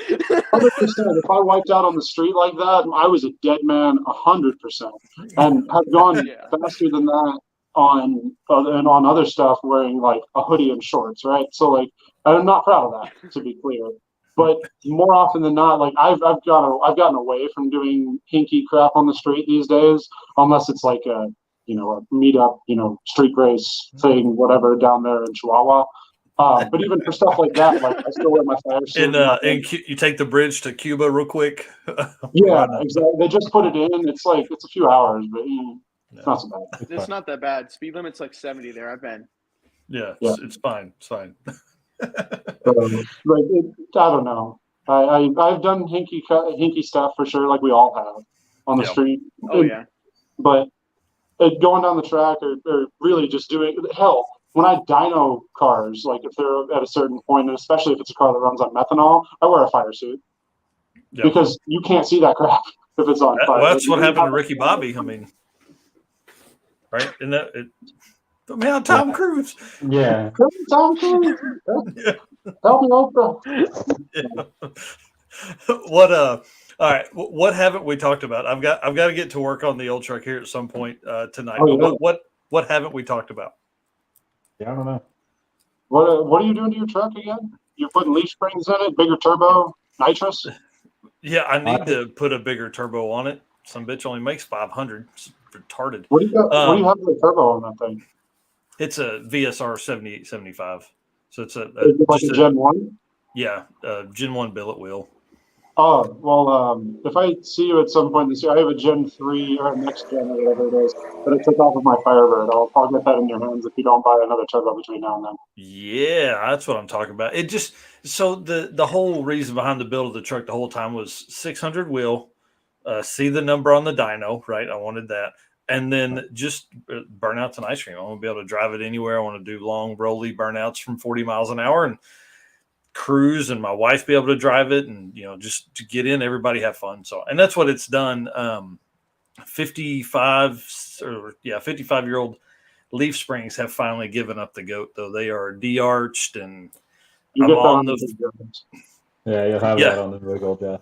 Yeah, you'll have them in that sheet metal that's like 1/4-inch sheet metal in the bed of the floor in the back that my grandfather put in. It's good for weight bias, It's got a little squatty look now. It's tooted, and so we got to fix that and get the pinion angle back. We drove it to Joplin like this kind of, and it had a pretty serious vibration at 65. So get all that fixed and take it on our drag and drive. So that's what we're planning to drive for the drag and drive, and really to take my 9-year-old in it to see if she can kind of handle the time. We're going to switch tires and all that kind of stuff, and her help me, and she's going to be my partner in crime. So maybe we can do 2.0, and she can be my road buddy. So this is Blaine's like female successor, is what I'm hearing. That's what it sounds like. Yeah, she's the next crew chief for sure. Yeah, that's awesome. Lady crew chief. Yeah. I wish drag drives were a thing when I was a kid, because that would have been something that like my dad and I would have done, Yep. Instead, we're out doing stupid street race stuff. But like, that's gonna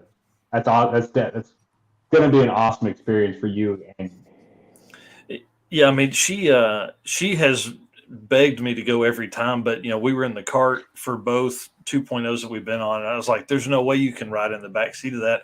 And at 7 years old for the first one, there was no way she could ride in the front. Now I could probably put her in the front. She's kind of tall, but she wouldn't be able to see over the dash or anything. That's why we're going to do the truck. So yeah, plus the truck's She's just way driving. cooler. Yeah, who gives a shit? She sit on a box. To ride in the You gotta truck. wait half of what you do. It's free weight savings, man. Yeah, that's right.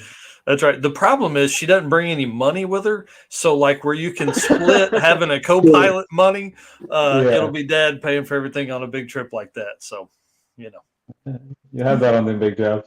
yeah, you'll have that lugging them kids around. Yeah, that's funny. So I think the really cool thing about Tom and Blaine's story is that obviously, Stephen Boring says, "Damn freeloaders." The cool thing about Tom and Blaine is they'll have those, now that Blaine has a YouTube channel and is recording stuff, it'll be really cool to see, his growth through the next 10 or 15 years, and then they'll be able to go back and look at all that stuff. So that'll be kind of fun. That is cool. Have a video log forever.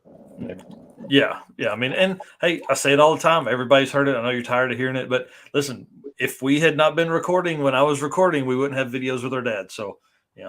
Right. Just throw the camera out there. David's dad doesn't want to be on camera. I have asked him several times to tell the story of 5 consecutive drag drives. When he's back in town, so he's actually he and my mom like to do this stuff. You guys might have heard of like the 24 Hours of Lemons. Yeah. Obviously, all of us cheap car broke dicks have probably heard of it. There's the Lemons rallies, which are like crap can, like road route. Like you've all heard of Gold Rush and Bull Run and Gumball 3000 and all those, FU Rich Money, whatever. Lemons Rally is the same concept. It's $500 ostensibly cars rallying from like, I don't know what this one is. It's called Southern Fried Heaps or something. But I know there's the one that's escape or retreat from Moscow. That's like Moscow, Pennsylvania down to somewhere here in Florida. Or actually, it's to Atlanta this year. But yeah, they're out doing that right now. But when they get back, I'll try and coerce them because I got to go spend a bunch of time at the shop, obviously pulling the motor out of my junk. Yeah. I'll try and coerce him when I'm there some night and get him on with me, but then conveniently have to be in the bathroom for like 2 hours. Yeah, he's and it's funny because I was messaging him. Yeah, I was messaging him earlier because I realized he has done and he has completed 6 drag and drives in a row. He may be the only well, I know out of the information that I have, he is the only person to have done that. So there's 2 guys that have done 4. He has done 6. So it's pretty awesome to have completed that many. Just to do it, like just to say that. And so I was thinking back, like, is that a stat that I want to, chase and go get all of the Hot Rod Drag Week info and all that kind of stuff. But those guys, even if they did back to back drag weeks in between. Yeah, there's a year in between. Like, that don't make a shit lick of difference who does that. This dude did it in 18 months or 20 months. He did 6 drag and drop bits. And like I said, that was after, I'm pretty sure, back-to-back DNFs from Drag Week. Because I think one of them, the car blew up in the burnout box. And then the other one, day 4, same car, developed a tick in the bottom end, and it turned out to be a wrist pin working its way out, which was decidedly not good. Yeah. That's what I love about this stuff. Everybody talks about having fast street cars and stuff like that, but I mean, drive that some bitch 600, 700 miles. I've been working on like what counts as a national level drag and drive, what counts as a regional, right? So like that. So I've been working through all this because like I'm gonna have some heat on this fastest 100 list, I know. So I'm trying to get a lot of that stuff out before I really start releasing that stuff, or stuff figured out on my end, because then it's going to be the battle every day on every post I make. Oh, well, that's not right. This was, anyways, in my opinion, you need to drag race, you need to drive, you need to drag race at a minimum to be considered a true drag and drive event. So, like King of the Open Road, I think is a great event, but those guys are going to drive on Saturday and then they race in an elimination qualifying or an elimination bracket on Sunday, which I love the format of. You've got to make the trip, and then you're racing heads up in a bracket from what I understand of the reading of it, which is awesome. I mean, that's streetcar stuff, Yep.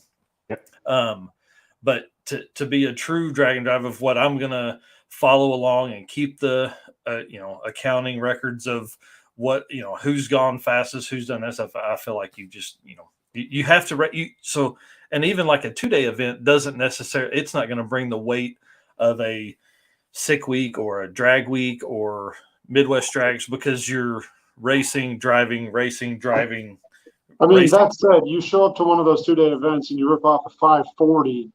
It's still pretty fast.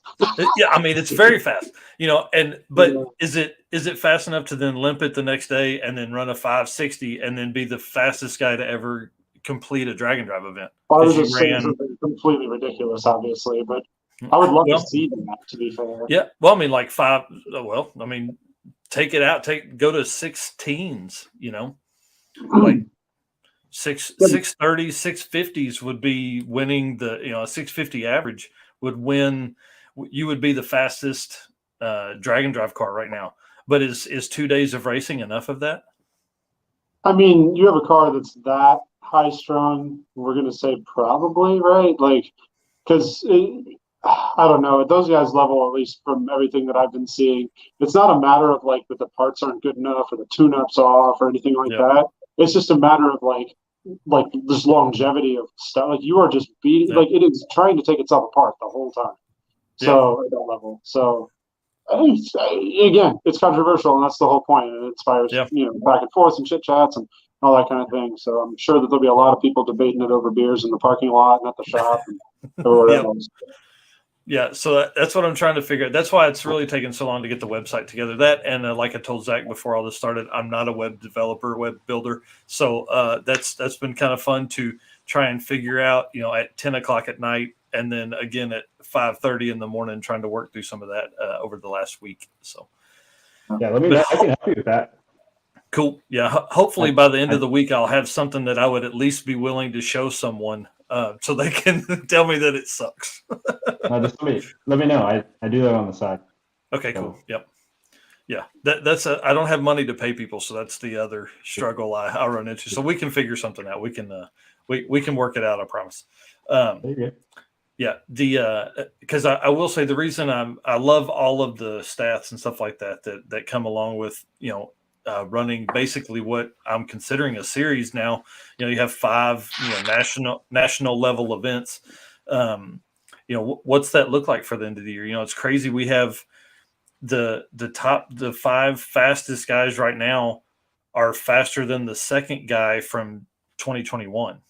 I mean, and the top 3 guys are faster than the fastest guy from 2021. Like it's just insanity. So it's going to be really cool to see what the end of the year looks like. Faster than the quickest guy from 2021 for now. Yeah, I mean, that was Schroeder, right, from 2021. Yeah. Yeah, so that car, I mean, not for nothing. It should be. So do remember that 2021, they were running that car fairly untuned engine-wise. Like they didn't touch the laptop from what I've been talking to John about it a lot because obviously I'm helping out on that car now. And it was on 2 kits, and now we've got 4. It's all Yeah. I'm saying. Yeah, no, and that's what I love about it, and that's what I like trying to gather all this info is because it's really cool to then be able to tell that story because really, I mean, dude, I did 60-second spotlights on a lot of the fast cars leading up to Sick Week, and it's hard to find info. It's hard to find, like it's easy to find engine builder because everybody says it. It's hard to find, like what's the stages of nitrous? I mean, how much nitrous are they spraying in that car? I mean, if that car makes 3,500, are they spraying 1,500 worth of nitrous? It doesn't make 3,500. It makes close to 3,000. Yeah. Like I can tell you that based on fuel flow. Yeah. Like just empirically. The problem is with that car at least is cylinder volume. And this is gonna sound ridiculous. I'm gonna preface it with that. It is only an 872 cubic inch engine. If you look at all of the guys who run nitrous pro mods and like nitrous radial cars and like all those guys who just have giant sacks, they've got 959s because you literally run out of cylinder volume. Like you just can't cram more in there. And like I can tell you, the way that the car is jetted right now, there's certainly some more power on the table, but we're maxing out because there isn't. This is a whole other discussion, but the map sensor, which is a 1-bar map sensor, and that should not be, is maxed out right as the 3rd kit starts to progress. So we're seeing positive manifold pressure from the beginning, which is like 40% of the 3rd kit, on through the 3rd and the 4th. Wow. Yeah. So and that's what I'm saying. You get to a point Hold where on. Wait, that doesn't even make any sense. Like how does God, we're gonna dig real deep if we go into that. But well, I it's have just to the know. volume of nitrous inside the intake manifold, because you got to think about like intake manifold only has so much in the engines, at the same time, and then again you run out of cylinder volume, so you can only cram so much in, and so on. Like I mean, the exact science on it, if I spoke to it, would be a bit hillbilly sounding because I don't have the exact technical term on it. But TLDR, there is a point, and I don't exactly know where it's going to be on this car, where we're just going to stop being able to ram more nitrous in it. It'll stop making more power. So that's crazy. Which is where that's when you start not when you start, but anybody who knows how to tune, that's not where you start with ignition, adding ignition timing. You should probably play with timing before you start adding more nitrous. But like that car, and this is going to sound bonkers too, only has I think 6.5 or 7 degrees of total ignition advance in it when the 4th kit's on, which is just again bonkers. Like there's not a lot, and it's still got a significant amount in it. The problem that they ran into with the 66, which everybody knows is the cooler car, just my opinion, is that chassis was so violent, they couldn't give it more power at the hit. Now we're bringing on all 4 kits before 1 second. And this car is 60 footing in the 0.99 range right now. Like we're sub 1 second, 60 foot. And we're bringing the nitrous in almost as fast as we possibly can without just leaving out the hit. And it's taken it, kind of thing. But we've been fighting dirty fuel injectors. We had to change crank triggers at one point, and I just figured out the other day that there was an issue with that. That's actually what caused not the problem at Sick Week where it hurt the piston. That's a different situation entirely. But that was giving us problems with the car would randomly backfire, which is fun. And no, it's not on Holley V6 build 200 for everybody else who's going to say that. It's still on like a stable version of V5 before the Phantom Replica started. But, stable version of V5. So yeah, also the car's still only running V5, so like we don't even have the ICF for the air shifter and all that junk. Like it's all old school advanced table junk and PWM. Like it's it's bonkers that car went as fast as it did with only 2 kits and not being touched before. There's a lot of potential left in that car. The chassis is well, and that's what like in the research I did, that was the reason they did it, because he's like we can't put any more power to the 66. He's like that chassis couldn't handle it. Yeah, exactly. And that, I mean, as much as we'd all love to see the 66 go 5.9 something, just because that's awesome. Unless they put the 66 body on the 2019 chassis, which I don't think is ever going to happen. It's just not, which sucks. Yeah. But yeah, and by the way, all of this is being done on a setup plumbed and flowed by Monty Smith. May he rest in peace. But yeah, like that is, I mean, his stuff was and is awesome. That's cool, man. Like that think about that story. Like that car is, a competitive pro mod car, and like here it is. And are they going to go up in size? Like, what's it take? Yeah. What's it take to be? So the thing is like Dave's running the rear, 872s right now. As far as I and he know, and I'd love for somebody to correct me, all of the like big nitrous motors, the 959s, don't have water plates in the block, so they're only cooling the heads, and you can't do that with a street car. Mm-hmm. And like decidedly, they're not compromising the streetability of the car because that's the whole freaking point. So as it is, the car's got a lot of potential in it right now. To say that, is it capable of a half-second quicker ET? I don't know. I can tell you that with a screw-blown Hemi in it, it went much quicker than 99 to the 60-foot.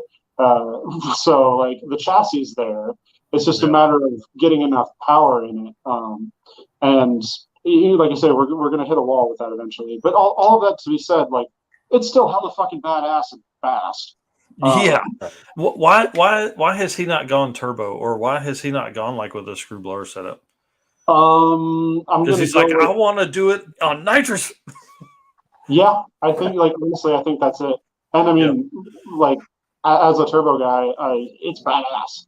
I love that car. I love, it's cool. It's cool that it does that, with like sort of against the grain, so to speak. Like would it be cooler with like a screw blown motor and then like, doing that crazy crap like Richie did with the ship box? Like, yeah, that would be pretty nifty. But it's really cool. It's as fast as it is with like we'll say an outdated nitrous motor, but like not really. Like it's not really outdated. I didn't think so. Right? Yeah. That's pretty cool, man. I think that's really what's neat about talking with you too, is like you understand that level of stuff, and you get to, I mean, tuning on that car, I mean, that's ragged edge shit. You know what I mean? Like, it's not actually right now, if you can believe it. Like it's got like whole degrees of timing left on the table, so to speak. So it's not quite knife edge, but certainly you wouldn't want to go in there and put 9 degrees across the board and be like, oh, I'll let it eat, see what it does. But don't just do that. See what happens. Well, all right. Let's about 8.5 more minutes here. Let's figure out what else we need to do. Yeah, I know. I got to get this thing on the lift, or I'm not going to work on it at all. My daughter just came in and got the dog that's been hanging out in the shop with me. He was just looking at me like, bro, I've got to pee. And then she came in, so it's perfect. Right. So yeah, I gotta give it to you, Dave. I got some nitrous questions. I honestly, hanging out with Dave has made me consider making my car building a nitrous car, but I just don't have that kind of money. Like, to go fast with nitrous is not, I mean, not to go fast, period, is not cheap, but like to go fast with nitrous, we're talking like, 8s or quicker, at least the way apparently that I do it, it's really expensive. Yep. So, your dad was complaining the other day on Facebook about the cost. Like, you would need to charge $8 a pound to like break even or make a little bit on nitrous. I mean, it doesn't make any sense. At the end of the day, nitrous, like, for all the other speed shop owners that listen to this and whatnot, you probably know, like, nitrous is not where you make your money, right? It's a loss leader to get people in the door to buy that nitrous jet or that, that carbon fiber bottle or, that other thing that you can like make a little bit of margin on.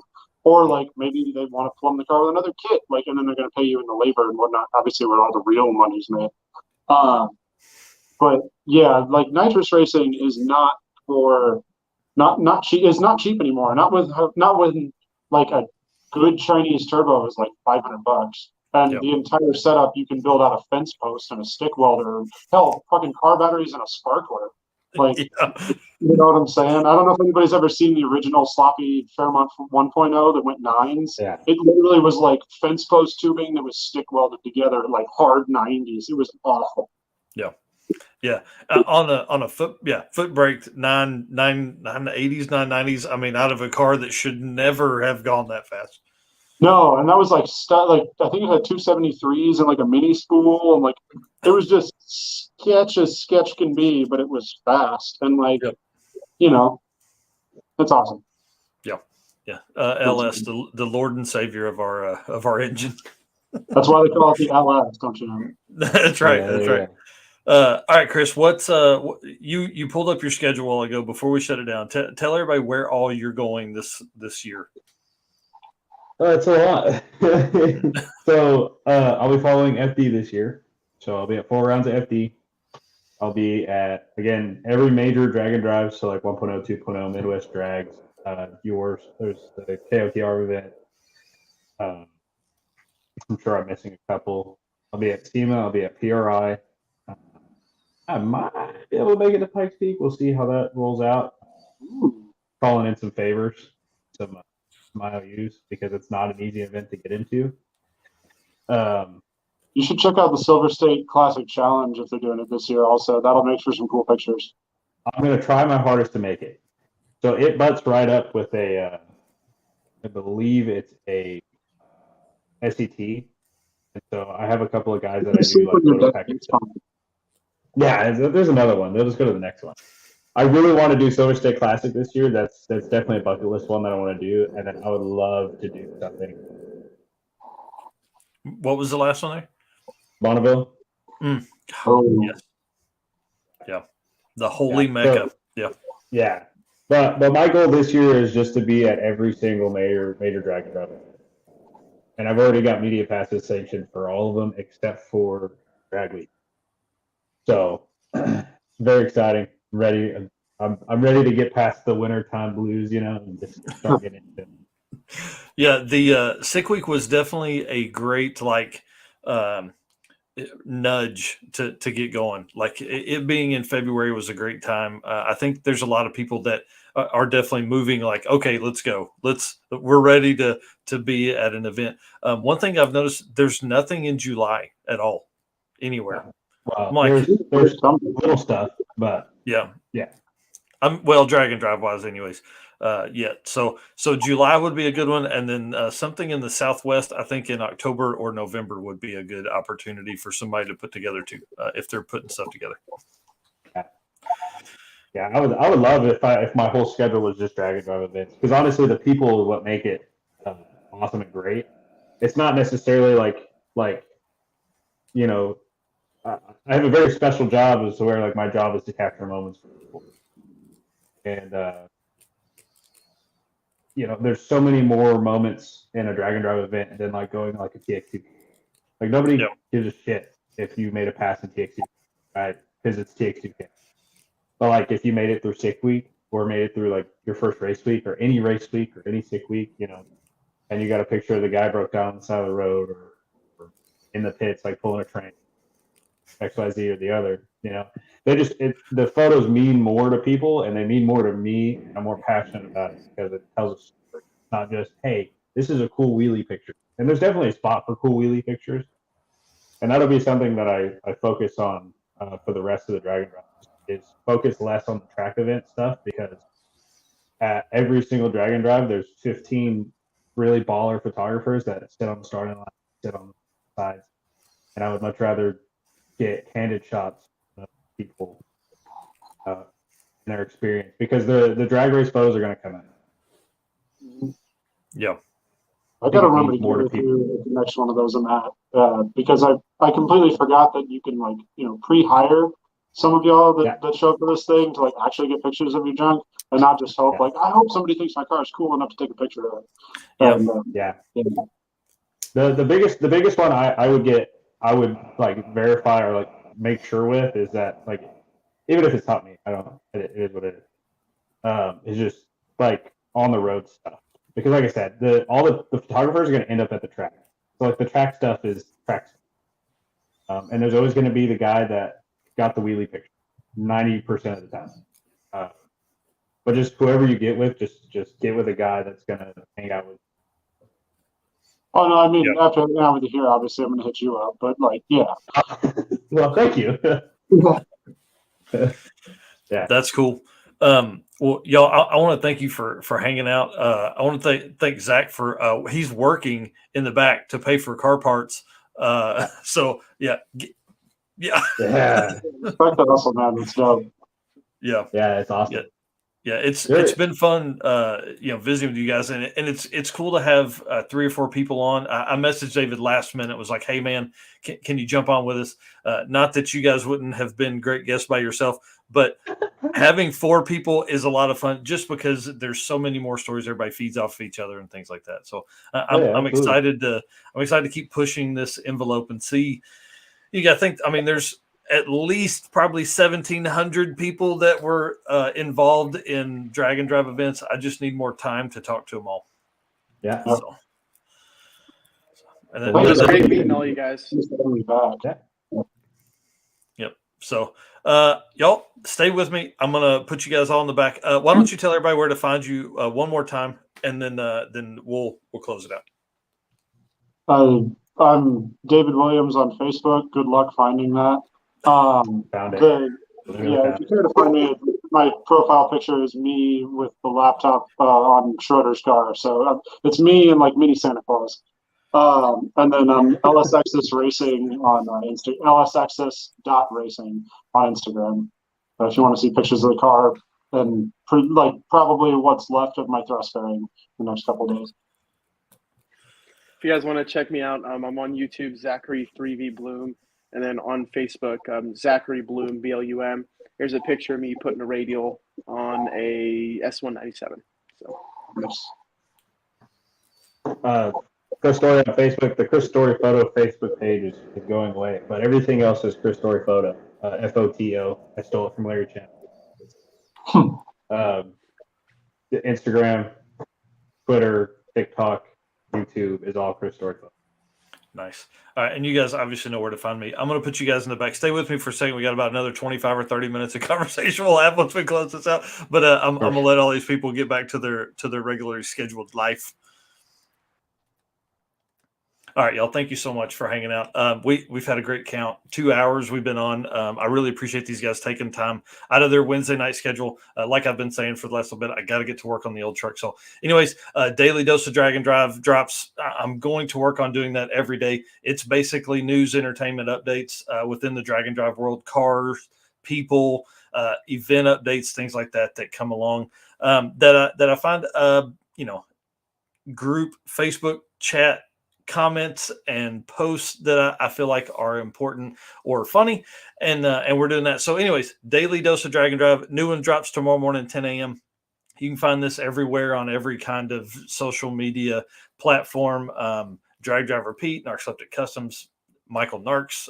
There's 2 Michael Narks. You'll know it's me because I'm big thumbs up on the cover photo there. All right, guys, thank you for watching. See you next time.